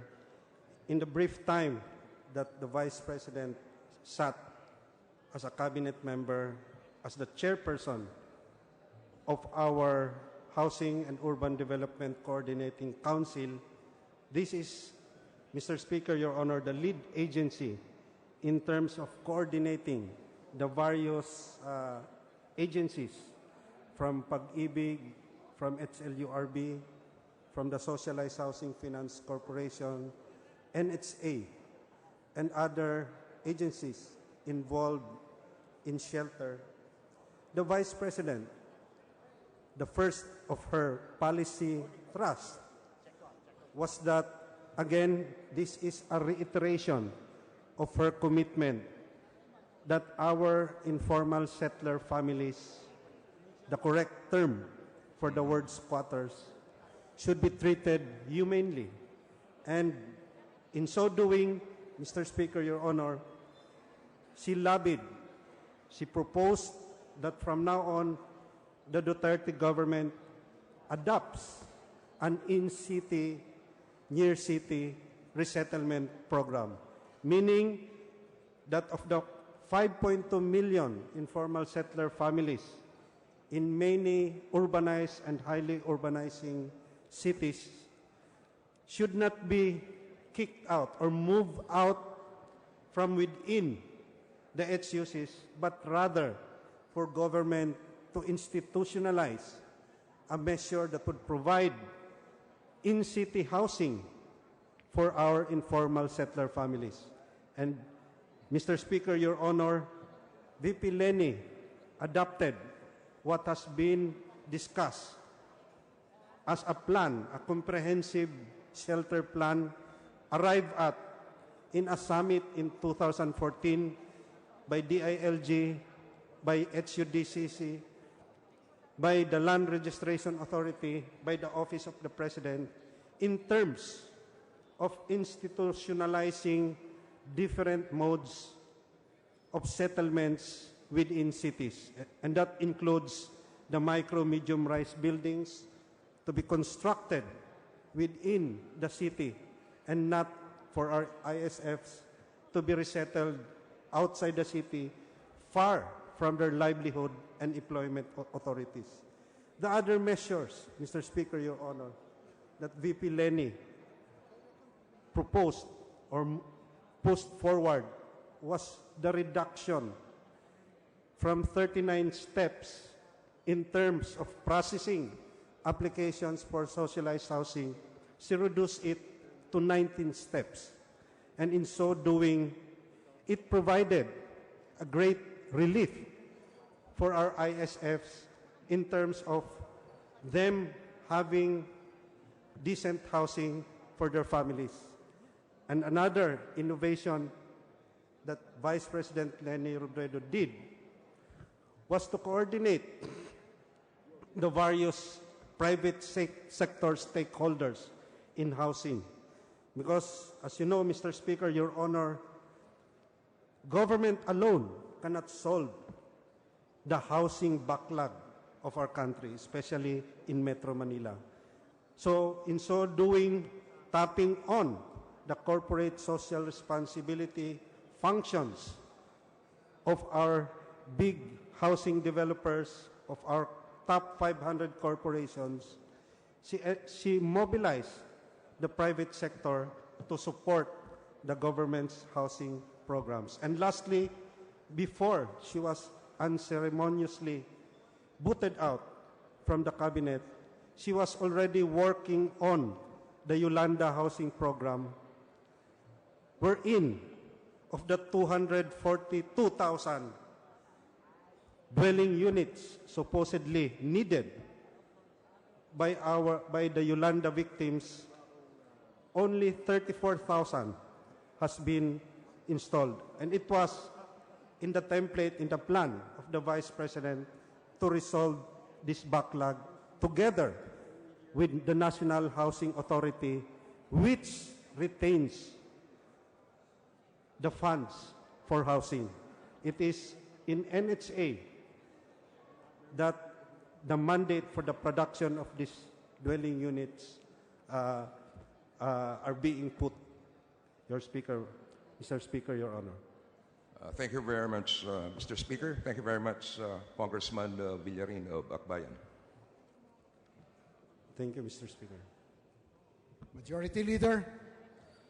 Mr. Speaker, having no more interpellators, I would move to refer the speech of the Honorable Villarin to the Committee on Rules for its appropriate action. Any objection? The Chair hearing none. The privileged speech of Honorable Tom Villarin with all the interpellations are hereby referred to the Committee on Rules. Mr. Speaker, I move that we recognize the Honorable Representative from the 2nd District of Parañaque City, the Honorable Gus Tambunting, to avail of the privilege hour. The distinguished congressman from the 2nd District of Parañaque is hereby recognized. Thank you, Mr. Speaker.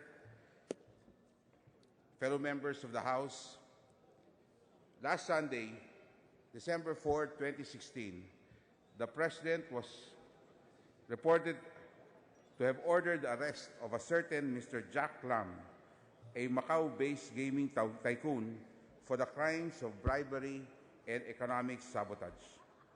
The order was issued, according to reports, days after the Justice Secretary Vitaliano Aguirre II was allegedly subjected to an attempted bribery in connection with the arrest on November 24, 2016 of some 1,318 Chinese nationals illegally working for Lam's unlicensed online gaming operations at Fontana Leisure Parks and Casino in Clark, Pampanga.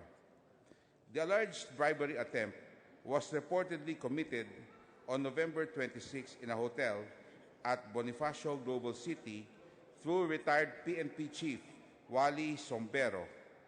In behalf of Jack Lam, Sombero allegedly told Secretary Aguirre that Lam has been looking for a godfather to protect his gambling business. The President acted as he must in ordering the police to arrest those who violated the law. The perpetrators of crimes alleged to have been committed are within the purview of the powers of the police and other relevant law enforcement agencies to investigate, arrest, and prosecute. We look ahead to the full investigation, prosecution, and punishment of those who, as the evidence warrant, committed the crimes as alleged. The Jack Lam case cannot, however, be left solely to the police and other law enforcement agencies. Mr. Speaker, the Jack Lam case raises important questions that require urgent legislative action. How can 1,318 foreign nationals come into the country without work permits and then be employed to work in an allegedly illegal enterprise, an unlicensed online gaming operations in a hotel casino complex located in one of our premier economic zones, Clark in Pampanga? How can it happen that an unlicensed online gaming operations can be conducted with such impunity? What is emboldening foreigners to undertake illegal gaming activities in the country? Is the Bureau of Immigration doing its job in screening and monitoring the entry and movement of foreign nationals in the country? Is the Labor Department doing its job to ensure that not only aliens with work permits can pursue gainful employment in Philippine-based enterprises? Are the concerned gaming regulatory agencies doing their jobs to ensure that gaming operations in the country are conducted only in accordance with law and only licensed gaming entities can operate? Mr. Speaker, this puts to doubt the effectiveness of key agencies and departments of government to implement existing laws on immigration, labor and gaming, and others. That the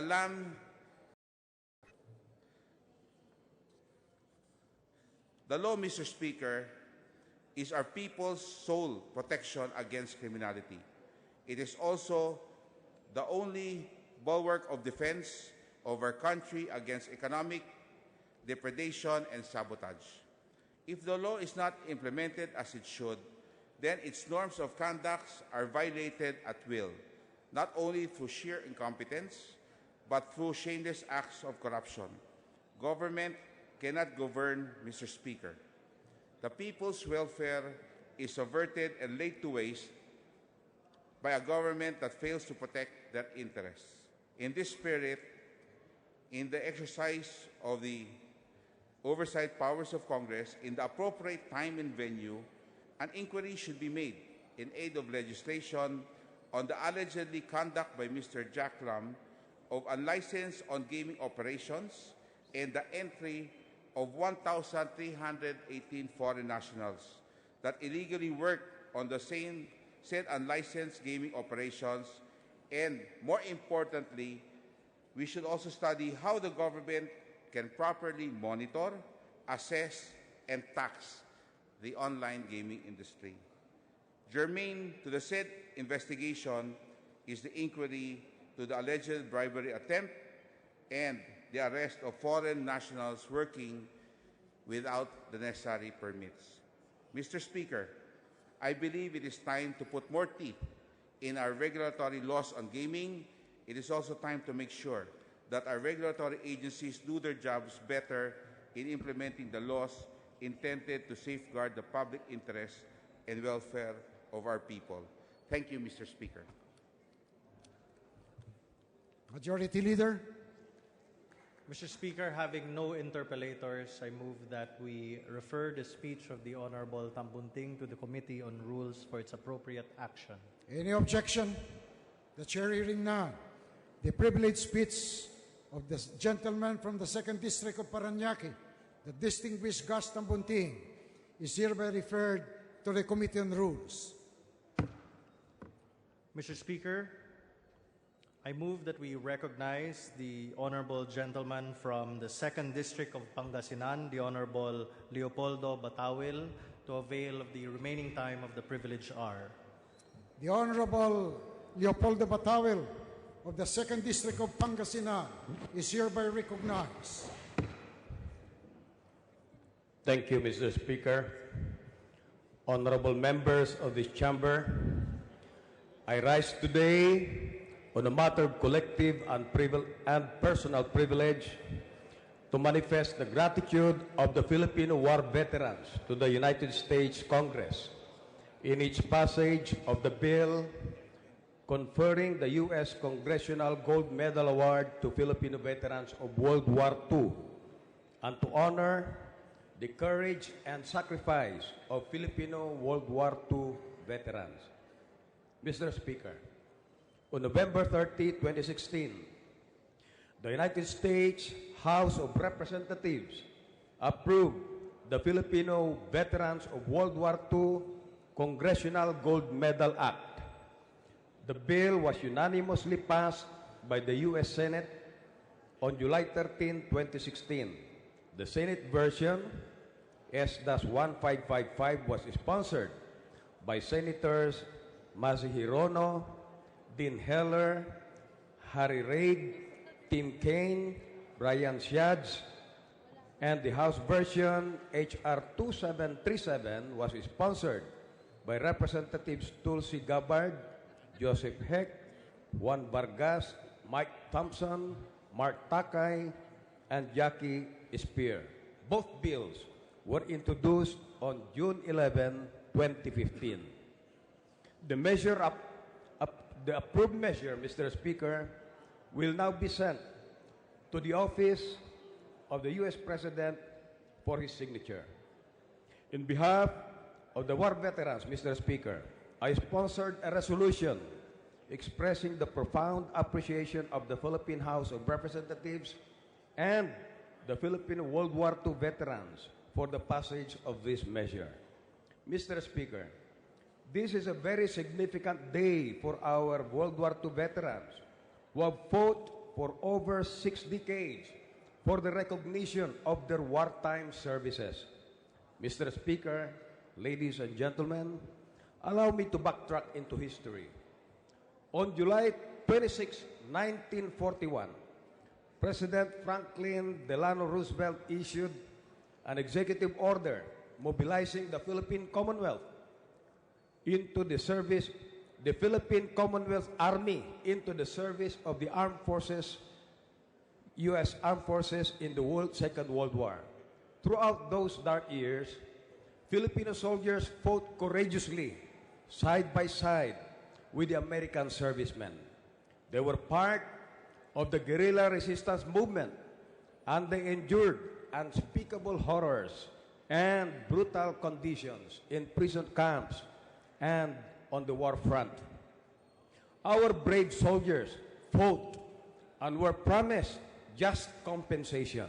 However, with the passage of the Rescission Act on February 18, 1946 by the United States Congress, Filipino soldiers excluded from the benefits granted under the Bill of Rights. This was in stark contrast to the veterans of other nations who served under the United States Army Command. Take note, the Filipino soldiers were excluded as compared to the other nations, veterans of other nations, of other countries. For more than 60 years, Filipino veterans and their families have been seeking justice and recognition. They have been relentlessly pursuing what was justly theirs to begin with, but was stripped away. In 2009, after 63 years, the World War II veterans were recognized for their services when President Barack Obama signed a legislation that included the Filipino Veterans Equity Compensation. Under the equity compensation, all Filipino World War II veterans will receive a one-time lump sum payment, $15,000 US if they were US citizens, and $9,000 US for Filipino World War II veterans. Last week, Mr. Speaker and dear colleagues, another milestone has been achieved with the passage of the U.S. Congress of the measure that seeks to award the Congressional Gold Medal to Filipino World War II veterans.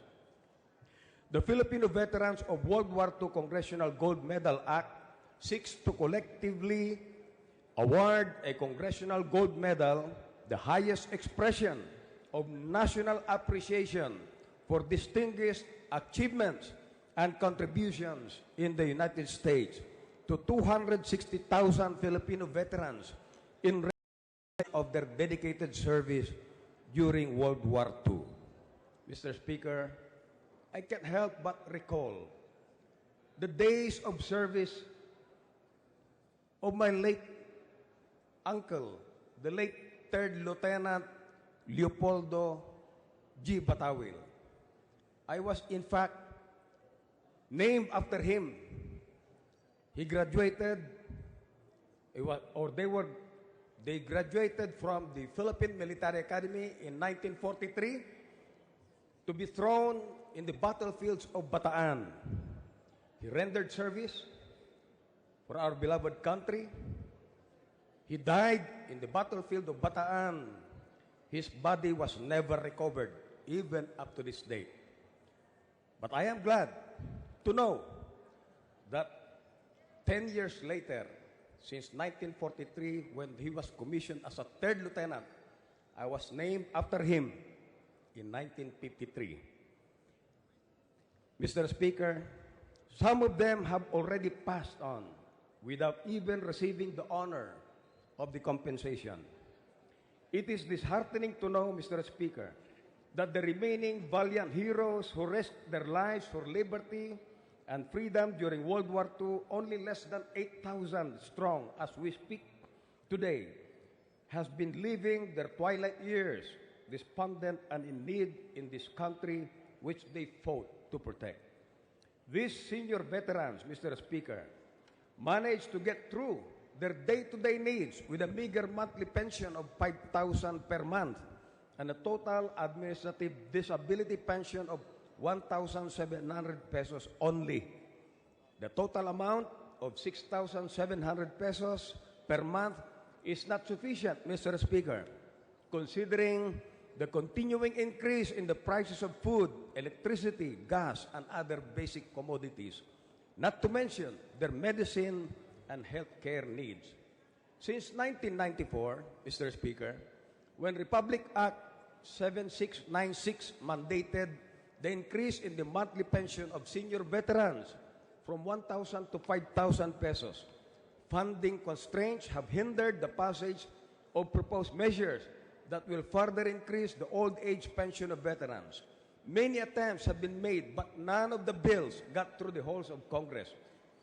It was sad to note that these bills were put in the backseat. In the 17th Congress, Mr. Speaker, the Committee on Veterans Affairs and Welfare, where I am the chairperson, will continue to push for the approval of bills improving the pension and other benefits being received by our veterans and their dependents.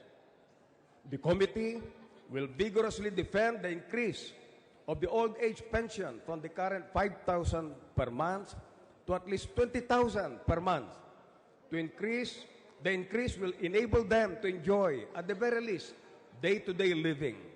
That is why, Mr. Speaker, dear colleagues, I seek your support to urgently pass the measure proposing the increase in the pension of veterans while they can still enjoy these benefits.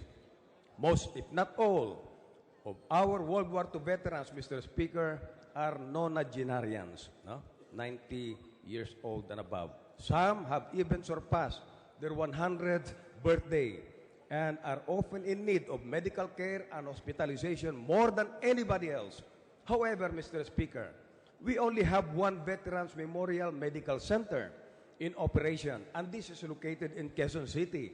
And this is too far from those veterans living in the provinces, in the Visayas and Mindanao, because of their advanced age, have difficulty in mobility. Even though there are accredited hospitals in the provinces that cater to the medical needs of our senior veterans, many of these hospitals in the provinces don't have facilities for geriatric care.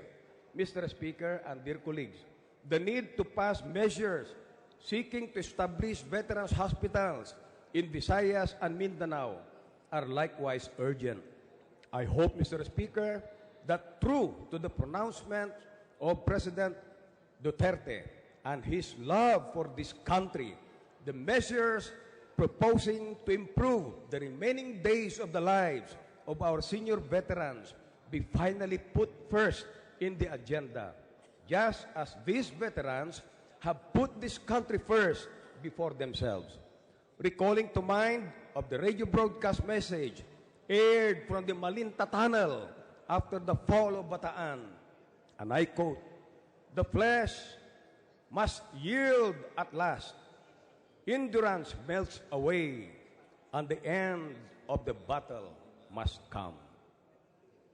Indeed, the end of the lives of our war heroes is near, and the best way to recognize their sacrifice, Mr. Speaker, is to at least provide them a life free from poverty, debts, and worry. Thank you, Mr. Speaker. Majority Leader. Mr. Speaker, having no interpellators, I move that we refer the speech of the Honorable Batawil to the Committee on Rules for its appropriate action. Any objection? The Chair hearing none. The Secretary General is hereby directed to refer the privileged speech of the distinguished gentleman from the 2nd District of Pangasinan to the Committee on Rules.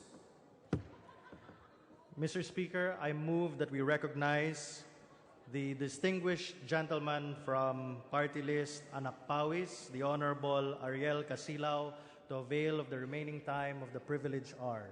The distinguished gentleman from the party list Anak Pawis, Congressman Ariel Casilao, is hereby recognized. Salamat, Ginoong Speaker. Magandang hapon, mga kapwa mambabatas. Ang topiko po ngayong hapon ay hinggil sa International Human Rights Week, ang patuloy na pakikibaka ng mga magsasaka, manggagawa para sa tunay na pagrespeto sa karapatan. Honorable Speaker, mga kapwa mambabatas at sa mga staff at mga manggagawa ng House of Representatives, mapagpalayang hapon ang ipinapaabot ng Anak Pawis Party List. On December 10, will be the 68th International Human Rights Day. And it is now being commemorated by human rights groups and people's organizations with a week-long activities, also involving the political prisoners across the country and the victims of Typhoon Yolanda. Earlier today, this representation, together with the peasant leaders who are in solidarity fasting for freedom at Mendiola Bridge, who are calling for the immediate release of the more than 400 political prisoners, especially the elderly, sickly, and the women. This Human Rights Week, I would like to put into attention the socio-economic, cultural, and democratic rights of the peasant sector. Honorable colleagues, human rights is a universal concept, and for farmers, it is concretized by the rights to land, livelihood, social services, and against state fascism. This generally falls to the International Covenant on the Economic, Social, and Cultural Rights, which the country is a signatory since 1966. International Covenant on Civil and Political Rights, also signed by the country in 1966.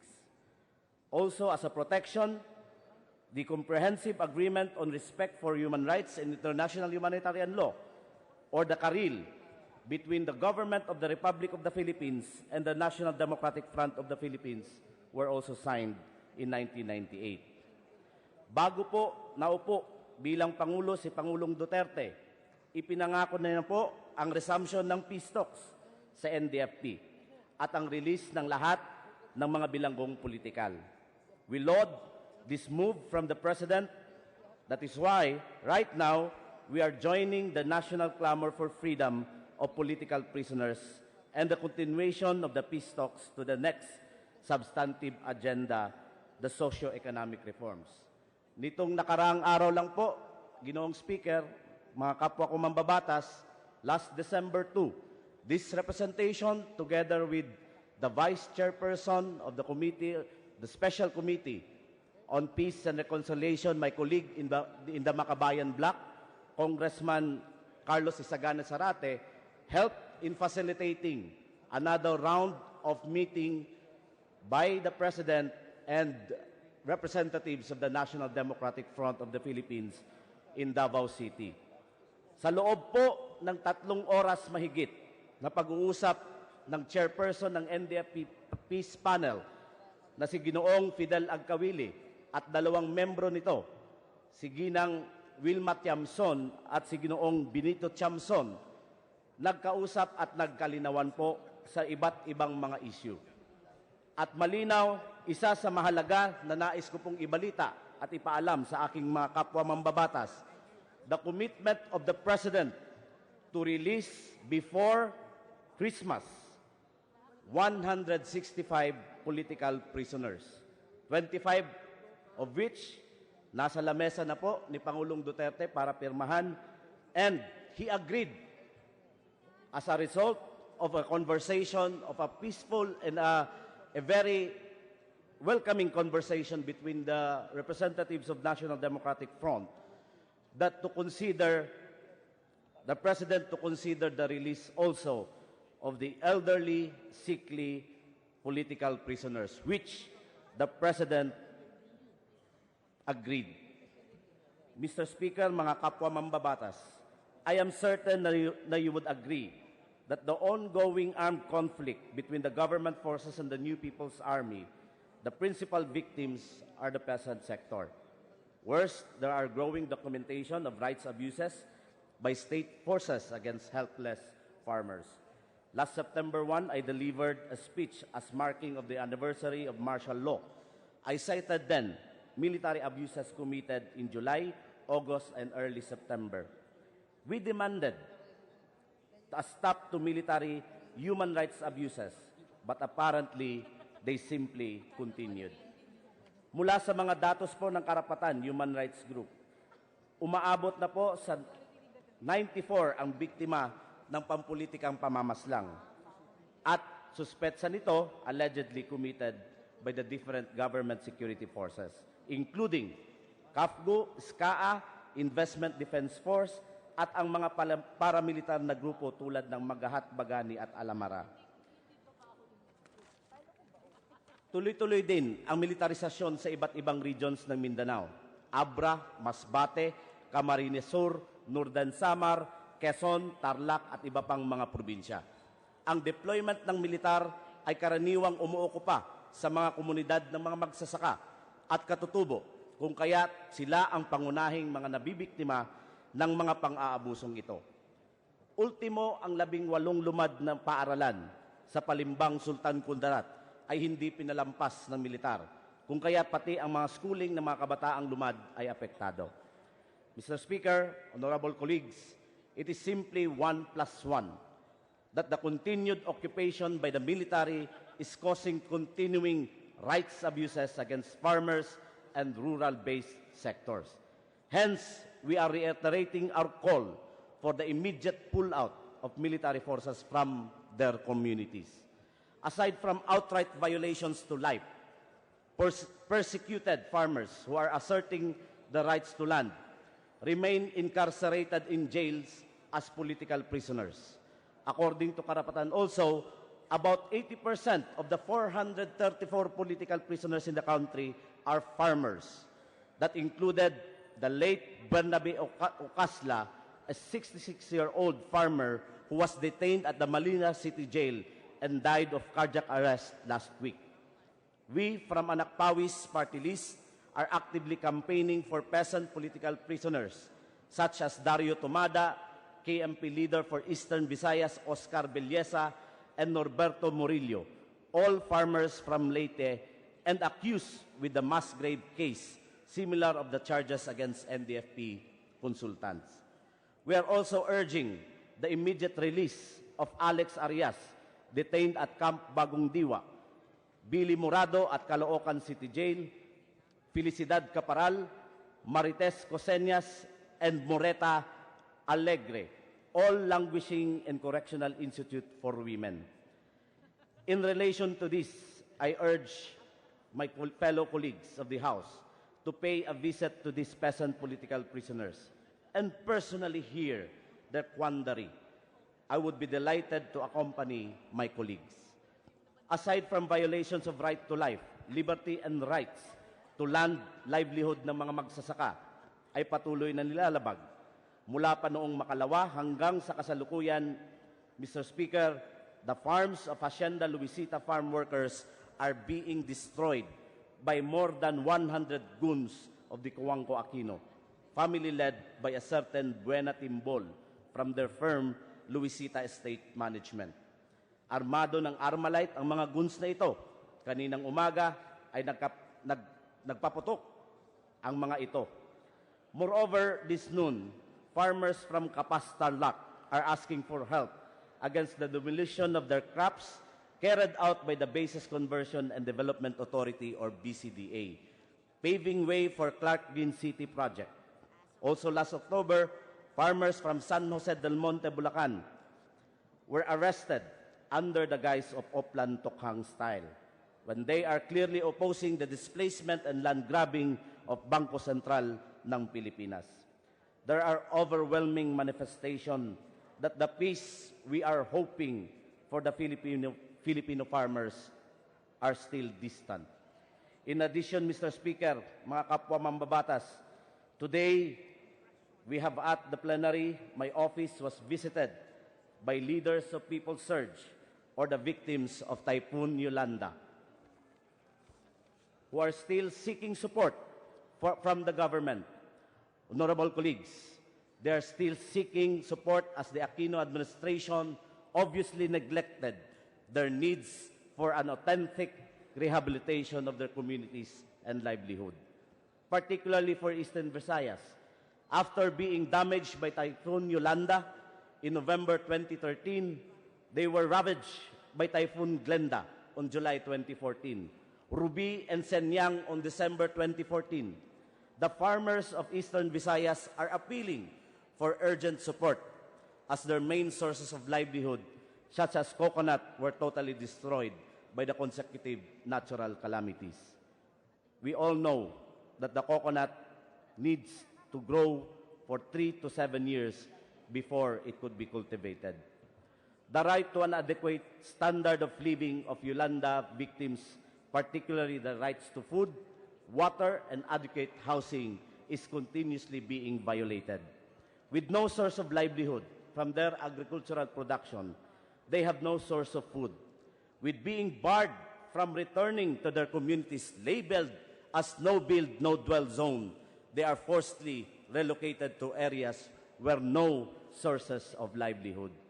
At present, about 120 typhoon victims from Eastern Visayas are here in Manila, to be joined by 180 victims from Panay and 145 from Central Visayas. Thus, hundreds of victims are holding the lakbayan ng Visayas until December 10, to oppose the flawed rehabilitation program and put to attention to the National Center the worsening hungering situation they are presently facing. Hence again, I appeal the House of Representatives to urge appropriate executive offices to urgently address the hounding issues of victims of Yolanda and other typhoons. In addition, Mr. Speaker, ang urban poor base ay maglulunsad ng kanilang lakbayan ng Maralta starting today from Bulacan hanggang bukas sa Mendiola.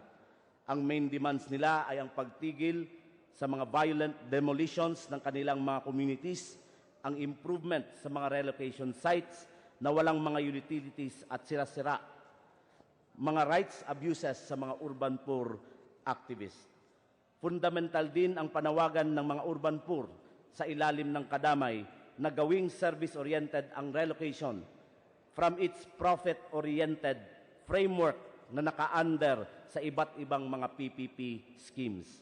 Sa kabila ng idiniklara ni Pangulong Duterte na no relocation, no demolition, nagpapatuloy po ang mga violenteng demolisyon ng mga urban poor communities. As a closing, Mr. Speaker, I urge members of the House to always keep in mind that socio-economic, cultural, and democratic rights of the farming sector is carrying out our legislative work. Majority, 75% of our population came from the peasant sector. Hence, the issues of agrarian reform, human rights, and to end the militarization and the freedom or the release of all political prisoners. The disaster response are clearly fundamental democratic issues that needs to be addressed. Fulfilling these aspirations of tens of millions of Filipinos by doing the so-called real change could be attained in our country. Maraming salamat, Mr. Speaker. Mayong hapon kanatong tanan. Majority Leader. Mr. Speaker, having no interpellators, I move that we refer the speech of the Honorable Casilao to the Committee on Rules for its appropriate action. Any objection? The chair hearing none, the motion is approved. The privileged speech of the distinguished gentleman from the party list Anak Pawis, Ariel Casilao, is referred to the Committee on Rules. Mr. Speaker, I move that we recognize the distinguished gentleman from party list 1 Pacman, the Honorable Enrico Pineda, to avail of the remaining time of the privilege hour. The distinguished Enrico Pineda from the party list 1 Pacman is hereby recognized. Thank you, Mr. Speaker. Mr. Speaker and the honorable members of the House of Representatives, I rise today on a matter of personal and collective privilege to express extreme disappointment over how the two telecommunication giants, Smart and Globe, are treating us, members of Congress, and the Philippine nation as a whole. Last August 16, 2016, I delivered my first privileged speech decrying what has been the dismal state of the country's internet service, during which I cited facts and other relevant figures showing how internet in Japan is 22 times faster than the Philippines, yet internet connectivity is 96 times more expensive than Japan. It was made very clear in my speech that we are lagging behind in terms of internet speed, so much so that even Cambodia, Laos, Myanmar, and war-torn Afghanistan may have comparatively better internet service than ours. Congress immediately acted on this matter, and the Committee on Information and Communications Technology held 2 hearings. One during its organizational meeting, where the National Telecommunications, Communications, and the Department of Information and Communications Technology were made to account for specific government actions to address the problems of the telecommunication industry. And another, when the Globe and Smart were given the opportunity to explain their side of this dilemma. It is unfortunate that instead of the owners themselves or those who are familiar with the technological aspect of the issue on internet connectivity and telecommunications attending, we were made to do with the lawyers, representatives who did nothing but to cite excuses to exculpate the telcos from liability. In short, the telcos were anything but helpful in our quest to remedy our internet woes. Worse, Globe released this infomercial on Facebook to further boost its resolve that the problem lies anywhere but within them. If I may ask you to look at the video, so you can see the infomercial that was being played by Globe.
My dear colleagues, as you can see from that infomercial, it appears that for Globe, the snail-paced internet in the country is the government's doing. Yes, my dear colleagues, according to Globe, government regulations are the reason why it cannot cope with the rising need for more cell sites. Lest we fail to notice, they are required to overcome 25 permits, which would take at least 8 months of processing before they may be allowed to put a single cell site. I should be ashamed of myself for having to put the telcos in the spotlight, when in fact it is the government that should have been blamed for the internet woes of the country. But no, I refuse to be fooled by these claims of Globe. There are issues about regulations, and the required 25 permits are but lame excuses because as billion-dollar companies with a bureaucracy of tens of thousands of employees, they could have efficiently attended to these requirements and systematically and successfully overcome them, no matter how numerous they may be. They have been in this business for the last 25 years, and it is not as if they have not been able to put up a single cell site. They were able to construct 22,000 cell sites, but it seems as though there was an inordinate refusal by Smart and Globe to put up the needed 26,000 more to reach a low target of 1,000 subscriber per cell site ratio. And mind you, my dear colleagues, this is still low compared to Japan's 522 subscribers per cell site and Vietnam's 860 subscribers in each cell site. Instead of building more cell sites, what they do is accept more subscribers, which necessarily worsens the problem. They want additional revenues from additional subscribers, but they don't want to spend for additional infrastructures to accommodate them. One need not be a Harvard or Wharton graduate to realize what these telcos are after. They want more income for little or no input at all. A truly remarkable business model that will surely make them best run and most profitable business in the country, to the detriment of the public and the subscribers. It is a scheme that lands its owners among the Forbes list of wealthiest people in Asia. But unfortunately for us, lands the Philippines in the list of among the countries with the worst internet service. Day in, day out, they collect fees for services which they actually do not deliver, raking millions upon millions of our constituents' money for unlimited calls that is more like an unlimited wait for your calls to connect. Prepaid loads that are lost in the airwaves, and unlimited internet, where the only thing unlimited is the time for you to be able to upload a single Facebook picture. This to me is actual robbery, or worse, an act of plundering the public which should be dealt with appropriately. Mr. Speaker, Globe seems to be proudly doing this scheme with impunity, and I wonder why. Instead of acknowledging the problems and exerting efforts at constructing the needed infrastructures, they embark on a costly media frenzy to try to twist the facts, to put the blame on somebody else but them. Their concerted efforts of training the sides of the blame game to the local government and the government structure as a whole only goes to show that they operate as a duopoly. If Globe and Smart seems to have forgotten that they are a public service entity, it is well within the plenary powers of Congress to make them realize that they are supposed to prioritize good service and put motives for profit at the back burner. We have looming before us this once-in-a-lifetime chance of correcting this impropriety. We should act to make our own meaningful contribution to improve the internet and telecommunications service in the country. We should not give due course on the application of Smart and Globe for the renewal of their franchise unless and until they have instituted measures that would raise the standards of internet and telecommunications services in the country.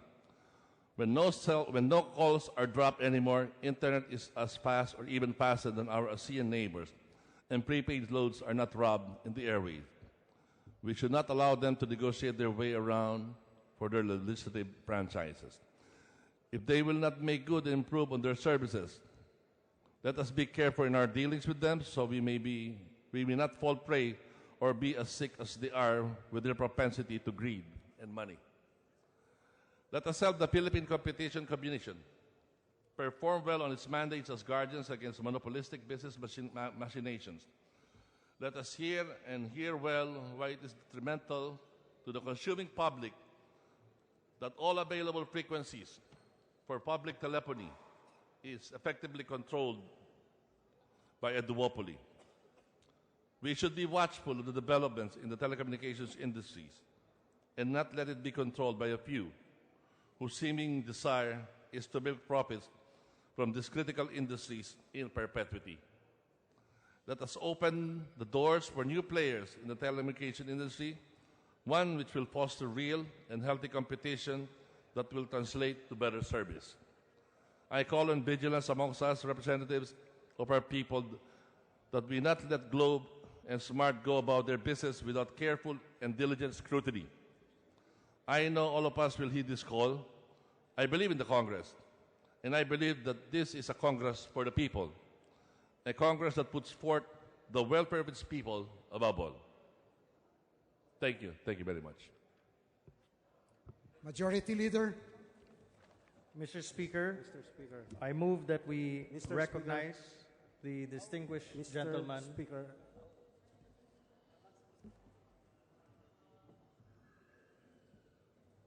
From the Lone District of Navotas, the Honorable Toby Chanco, for his interpellation. The distinguished gentleman from the Lone District of Navotas, Congressman Toby Chanco, is hereby recognized. Mr. Speaker, may I know if the gentleman from One Pacman is willing to yield to a very few questions? It will be an honor, Mr. Speaker. Yes. First of all, Mr. Speaker, I laud the gentleman from One Pacman for his second privilege speech, if I'm correct, regarding the situation of the telecom industry here in our country. Alam nyo, talagang nakakadismaya, no? So, kaya't ako'y natutuwa at ang ating kongresista na si Congressman Eric Pineda ay talagang ginawa niyang advocacy itong tungkol sa telecom companies. So, congratulations, Congressman Pineda. First of all, I would just like to ask a clarification. Ang alam ko po ay yung SMART is up for renewal at nasa Committee on Franchise. Tama po ba yon? I believe so. Ano ho ang sitwasyon ng Globe? Sila rin ba ho ay up for renewal or may application ba for renewal ang Globe? I believe both of their renewals their licenses are about to expire by early next year, both Smart and Globe. So, kaya't nasa timing ho ang privilege speech ng ating kasamang si Congressman Pineda dahil sa tingin ko dapat tigilan na natin yung masamang serbisyo na ibinibigay ng Globe at Smart sa atin. Alam niyo ho, pag kayo'y tumatahak sa EDSA, araw-araw, kung saan kayo na dead spot o saan naputol ang call ninyo, doon ulit kayo mapuputol sa susunod na araw. Naranasan ba ho ito ng ating kagalang-galang na Congressman Eric Pineda? Sa aking eksperyensya, kaya talagang noong bago man ako talaga tumakbo bilang isang kongresista, at ang pinangako ko sa sarili ko na pag ako po ay papalaran maging congressman, ang una ko pong privilege speech ay tungkol po dito sa masamang serbisyo po ng ating mga telcos. Dahil ako po, hindi po ako pala text mas palatawag ako. Kaya pag binabaybay ko yung buong EDSA, memoryado ko na kung saan mamamatay at saan magkakaroon ulit ng signal. Kaya ang nakakainis po doon pagka medyo seryoso po yung usapan nyo at alam mo mapuputol ulit. Kaya sa akin po, yung serbisyo na gano'n, hindi ho dapat nangyayari lalo dito sa ating bansa. Tama rin ba ho ang dinig ko na noong nagkaroon ng committee hearing, ang pinadala ho ng Globe at Smart ay mga abogado at hindi yung head ng kanilang technical team or IT team. Tama ho ba yun? Tama po yun, Mr. Speaker. Actually, si Chairman Victor Yap was also very disappointed kasi lahat po nag-interpellate po sa Globe at sa Smart. Hindi po kaya sagutin no mga abogado dahil hindi po sila technical people. So, ang lagi po lang nirarason na we will get back to you upon securing of all these documents that you require. So, ang nangyayari po, nag-hearing po tayo nang sinasayang lang po ang oras natin. Dapat ang papuntahin nila yung may-ari mismo, si Manny Pangilinan at si Sobeldi Ayala. Mr. Speaker, sa tingin ko tama ho yung mungkahi ng ating kasama at ito'y sinusuportahan ko na dapat sa susunod na pagdinig na tungkol dito sa dalawang telco na ito, dapat ang pupunta dito ay yung talagang nakakaalam at nakakasagot doon sa mga technical questions. Kung bakit may drop call, bakit napakabagal ng internet, at siguro doon sa legal department nila, doon sa infomercial, enumerate nila kung ano yung 25 na sinasabi nilang steps para makakuha ng permit. No? Ngayon, nabasa ko ang proposed House Bill tungkol doon sa renewal and they are asking for 25-year renewal. Ngunit ang nabasa ko lang doon ay yung sa Smart na ang sinasabi, to upgrade, they will need 3 years. Tama ho ba yun, Ginoong Congressman Pineda? Palagay ko po, pero sa dami po ng subscriber po natin yun, baka kulangin po yung 3 taon. Ang sa akin lang po naman, humihingi ako ng dialogue sa kanila para malaman natin talaga kung saan ba tayo nagka-problema. At huwag natin sisihin ang gobyerno dahil for 25 years, they have been putting up cell sites all over the Philippines. And for 25 years, they are dealing with the same LGUs requiring 25 government permits just to get an approval to put up one single cell site. So sa akin lang, okay, may problema tayo.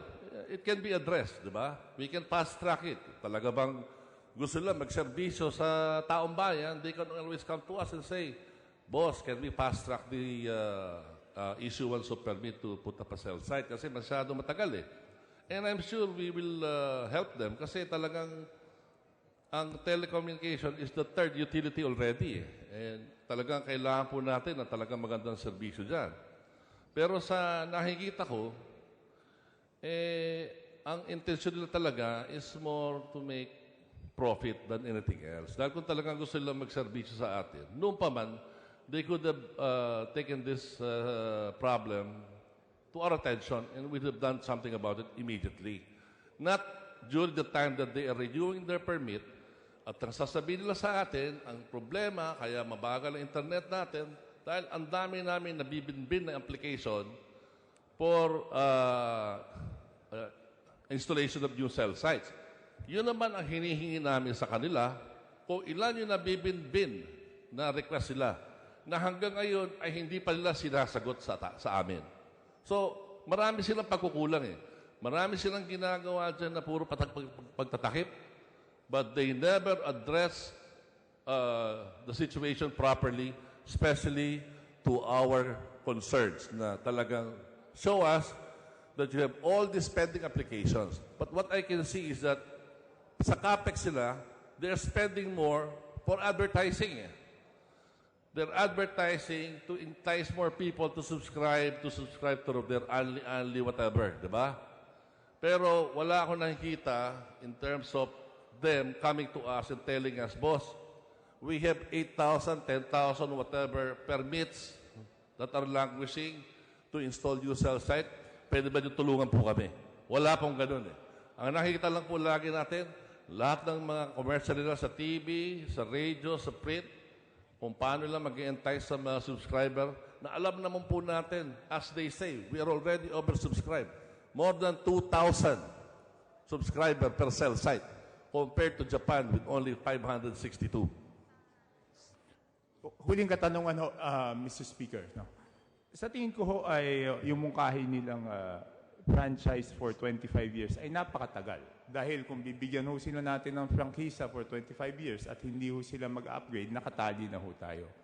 Kung sakali ba ay papayag ba ho ang ating ang kagalang-galang na congressman, is he open to the idea na kung ang pangako ng SMART ay 3 years matatapos nila yung upgrade, magbigay tayo ng provisional franchise lang base doon sa kanilang pangako. Payag ba po dito ang ating kagalang-galang na kasama?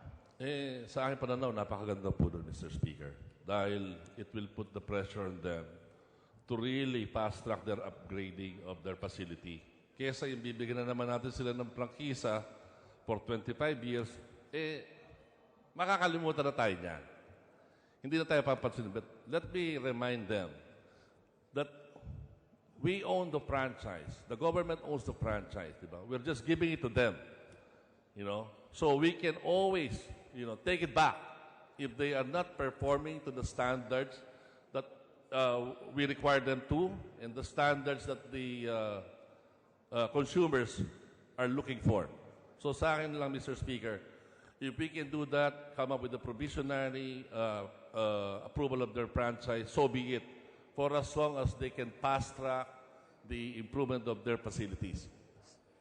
Yun lang po, Ginoong Tagapangulo. Maraming salamat ho at ako'y nagpapasalamat rin sa ating kasama sa kanyang napakagandang advokasya at ako ay buong pusong susuporta sa kaniyang advokasya ng mas magandang telecommunication at internet sa ating bansa. Maraming salamat po. Maraming salamat, Mr. Speaker. At papasalamat din po ako sa aking colleague na si Honorable Toby Chanco sa pagsuporta niya po sa aking advokasya at wag po sana siya magsawa na kasusuporta sa akin.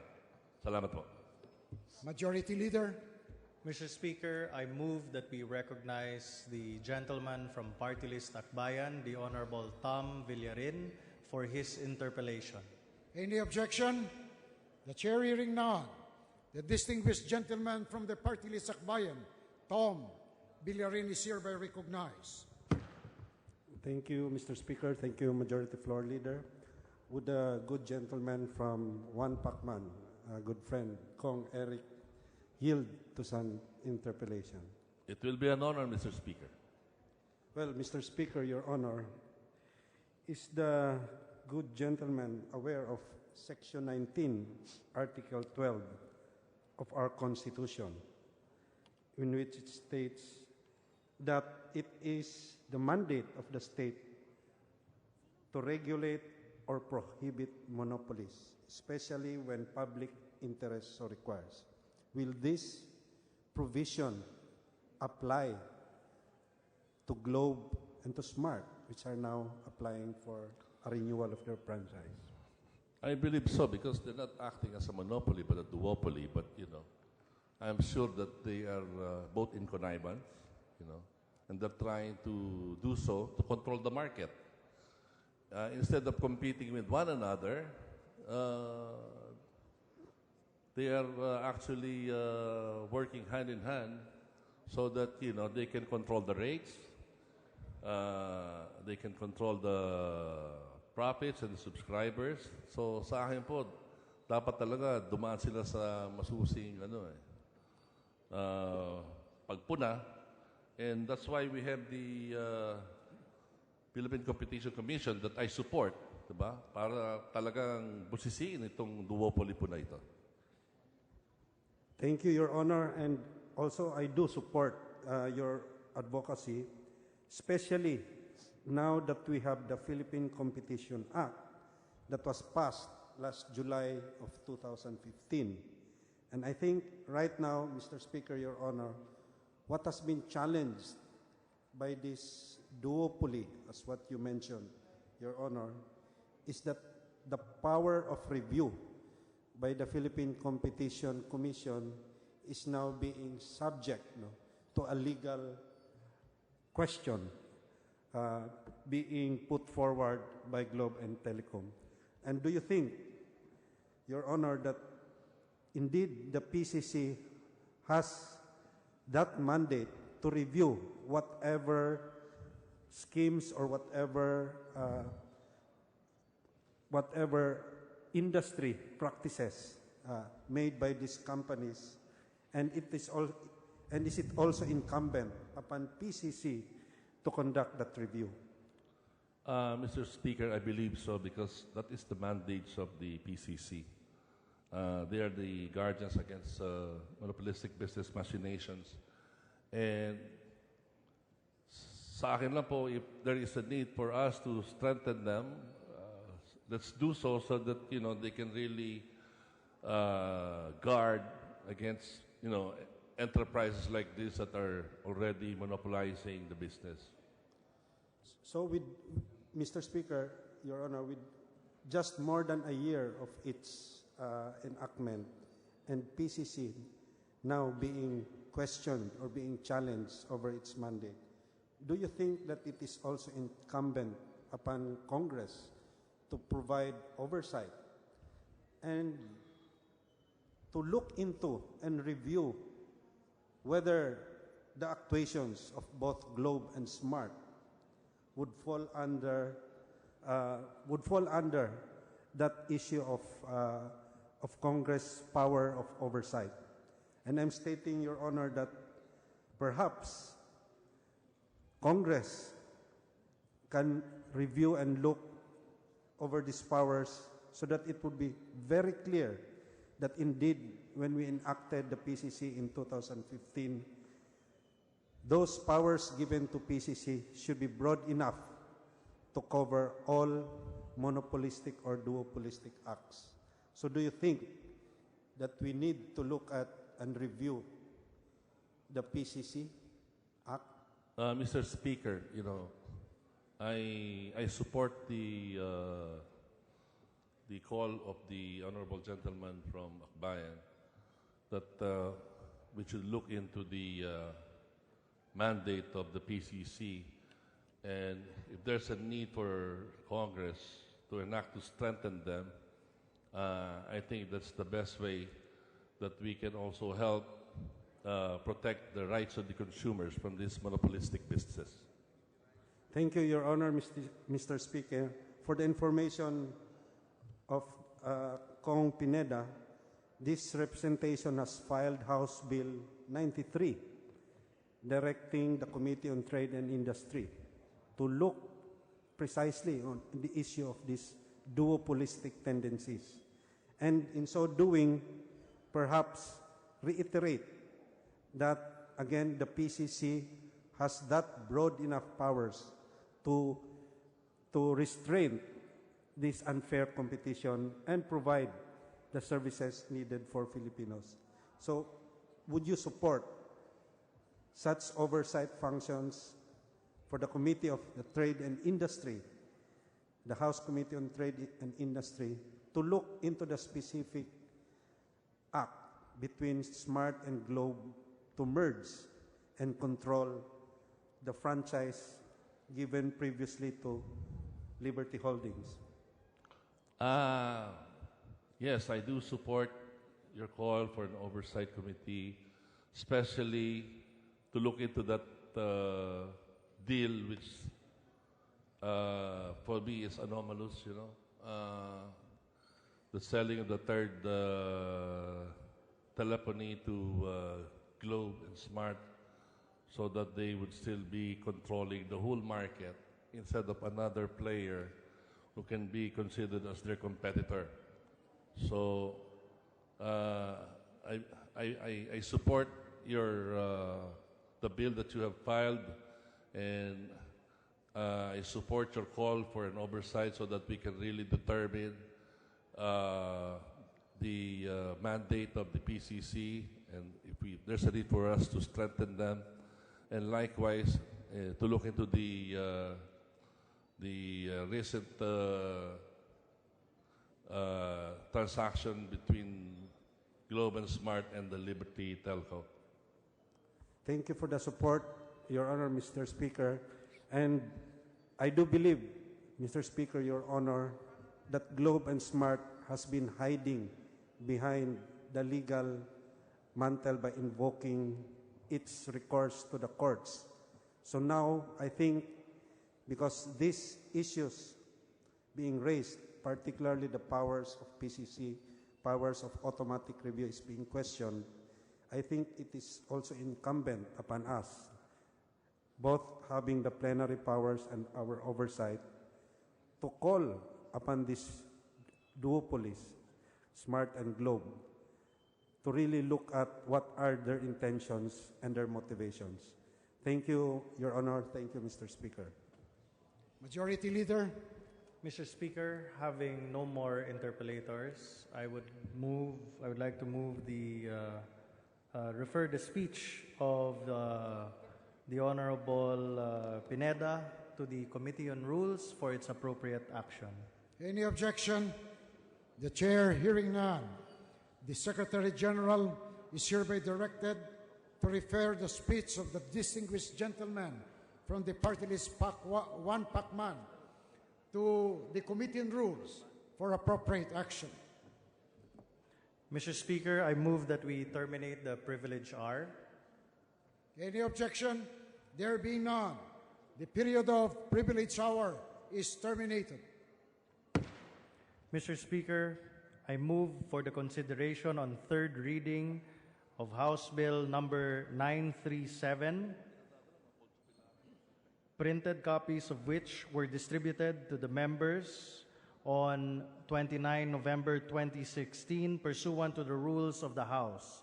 For this purpose, may I request that the Secretary General be directed to read the title of the bill and thereafter to call the roll for nominal voting. Any objection? The chair hearing none, the Secretary General is hereby directed to read the title of the bill on third reading and thereafter call the roll for nominal voting. House Bill number 937, an act dividing Barangay North Bay Boulevard South in the city of Navotas into 3 distinct and independent barangays to be known as Barangay NBBS proper, Barangay NBBS Kaunlaran, and Barangay NBBS Dagat-Dagatan. Roll call of members, consideration of House Bill number 937. Abad, Abaya, Abayon, Abilianosa, Abu, Abueg, Acharon, Acop, Acosta, Acosta Alba, Adjong, Advincula, Agaraw, Agabao, Aglipay Villar, Albano, Alcala, Alejano, Almario, Almonte, Alonte Naguiat, Alvarez Franz, Alvarez Mercedes, Alvarez Pantaleon, Amante, Amatong, Andaya, Angara Castillo, Tonino, Antonio, Aragones, Arbizon, Arcillas, Areras, Atienza, Aumentado, Bagaw, Bagaching, Bagilat, Banal, Barbers, Barsaga, Batawid, Batocabe, Bautista Bandigan, Bilaro, Belmonte Feliciano, Belmonte Jose Christopher, Belmonte Ricardo, Benitez, Bernos, Bertis, Biason, Billones, Biron, Bulilla, Bundok, Bordado, Bravo, Brosas, Bulot Bigtang, Cagas, Calderon, Calixto Rubiano, Caminero, Campos, Canama, Cari, Casilaw, Castelo, Castro, Catamco, Cayetano, Celeste, Serafica, Cerilles, Chavez, Chipeco, Coanco, Collantes, Cortés, Cortuna, Cosalan, Crisolgo, Cuba, Cuaresma, Cueva, Dalipet, Dalog, Daza, de Jesus, de Venecia, de Vera, Defensor del Mar,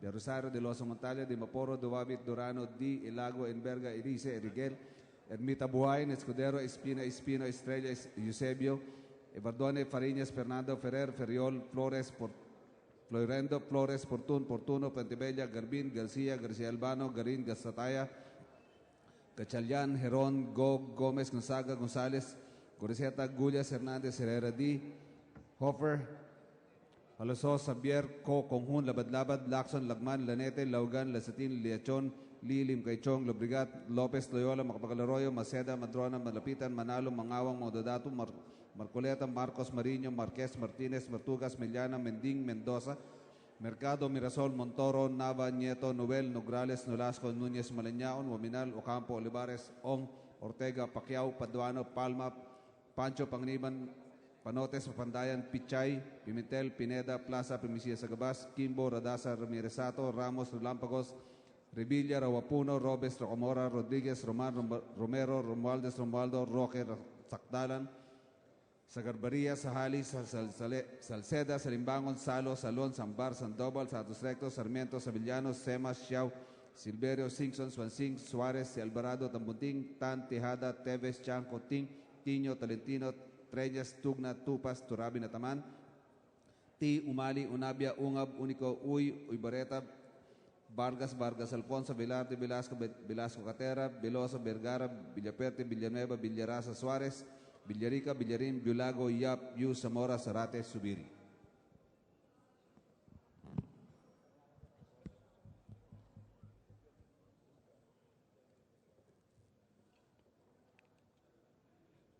With 221 votes in the affirmative, no, 0 negative votes, and 0 abstention, House Bill number 937 is hereby approved on third reading. Mr. Speaker, I move for the consideration on third reading of House Bill number 4402, printed copies of which were distributed to the members on 29 November 2016, pursuant to the rules of the House. For this purpose, may I request that the Secretary General be directed to read the title of the bill and thereafter to call the roll for nominal voting. Any objection? The chair hears none. The Secretary General is hereby directed to read the title of the bill and thereafter call the rolls on nominal voting. House Bill number 4402, an act dividing Barangay Tansa in the city of Navotas into 2 distinct and independent barangays to be known as Barangay Tansa 1 and Barangay Tansa 2. Roll call of members, consideration House Bill number 4402. Abad, Abaya, Abayon, Abellanosa, Abu, Abueg, Acharon, Ako, Pacosta, Acosta Alba, Adjong, Adbicula, Agaraw, Agabaw, Aglipay Villar, Albano, Alcala, Alejano, Almario, Almonte, Alonte, Nagiyat, Alvarez, Amante, Amatong, Andaya, Angara Castillo, Antonino, Antonio, Aragones, Albizon, Arcilla, Serenas, Atienza, Aumentado, Bagaw, Bagaching, Bagilat, Banal, Barbers, Barsaga, Batawil, Batocabe, Bautista Mandigan, Bilaro, Belmonte, Binites, Bernos, Bertis, Biason, Billones, Biron, Bolilla, Bundok, Bordado, Bravo, Brosas, Bulot Bigtang, Cagas, Calderon, Calixturbiano, Caminero, Campos, Canama, Cari, Casilaw, Castelo, Castro, Catamco, Caetano, Celeste, Seráfica, Cerilles, Chávez, Chipeco, Co, Cubanco, Collantes, Cortés, Cortuna, Cosalan, Crisólogo, Cuba, Cuaresma, Cueva, Delipe, Dalog, Daza, de Jesus, de Venecia, de Vera, Defensor, del Mar, del Rosario, de Loso Montaña, de Moporo, Duavit, Durano, Di, Ilago, Enverga, Erice, Eriguel, Ermita Buay, Escudero, Espina, Espino, Estrella, Eusebio, Bordone, Fariñas, Fernando, Ferrer, Ferriol, Flores, Florendo, Portuno, Pentebella, Garbin, García, García Albano, Garín, Gasataya, Gachalian, Herón, Gómez, Gonzaga, González, Goriseta, Gullias, Hernández, Herradi, Hofer, Halosos, Xavier, Co, Conjun, Labad, Lacson, Lagman, Lanete, Laugan, Lasatin, Liachon, Lilim, Kaichong, Lobrigat, Lopez, Loyola, Macapagalaroyo, Maceda, Madrona, Malapitan, Manalo, Mangawang, Mangudadatu, Marcoleta, Marcos, Mariño, Marquez, Martínez, Matugas, Mellana, Mending, Mendoza, Mercado, Mirasol, Montoro, Naban, Nieto, Noel, Nograles, Nolasco, Núñez, Maleñaon, Guaminal, Ocampo, Olivares, Ong, Ortega, Pacquiao, Paduano, Palma, Pancho, Panganiban, Panotes, Papandayan, Pichay, Pimitel, Pineda, Plaza, Primicia, Sagabas, Kimbo, Radasa, Ramiresato, Rambos, Relámpagos, Revilla, Roapuno, Robes, Rocamora, Rodríguez, Román, Romero, Romualdo, Roque, Sakdalan, Sagarberia, Sahali, Salceda, Salimbangon, Salo, Salón, Sambar, Sandoval, Santos Recto, Sarmiento, Sabellano, Semas, Xiao, Silverio, Singson, Swansing, Suárez, y Alvarado, Tambuting, Tan, Tejada, Teves, Chanco, Ting, Tiño, Tolentino, Treñas, Tugna, Tupas, Torabin, Ataman, Ti, Umali, Unabia, Ungab, Único, Uy, Ubareta, Vargas, Alfonso, Velarde, Velasco, Catera, Veloso, Vergara, Villaperte, Villanueva, Villarasa, Suárez, Villarica, Villarin, Biolago, Yap, Yu, Zamora, Zarate, Subiri.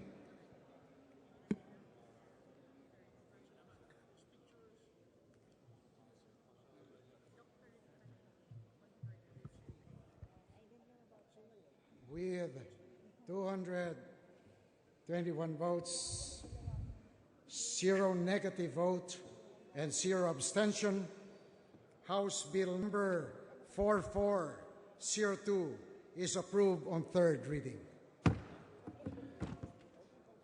Mr. Speaker, I move that we adjourn session until... one moment. Sorry.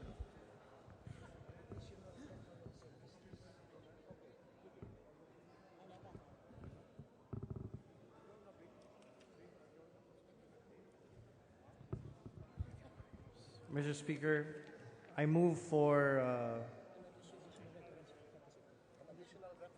an additional reference of business and request that the Secretary General be directed to move to read the title of bills and resolutions. Any objection?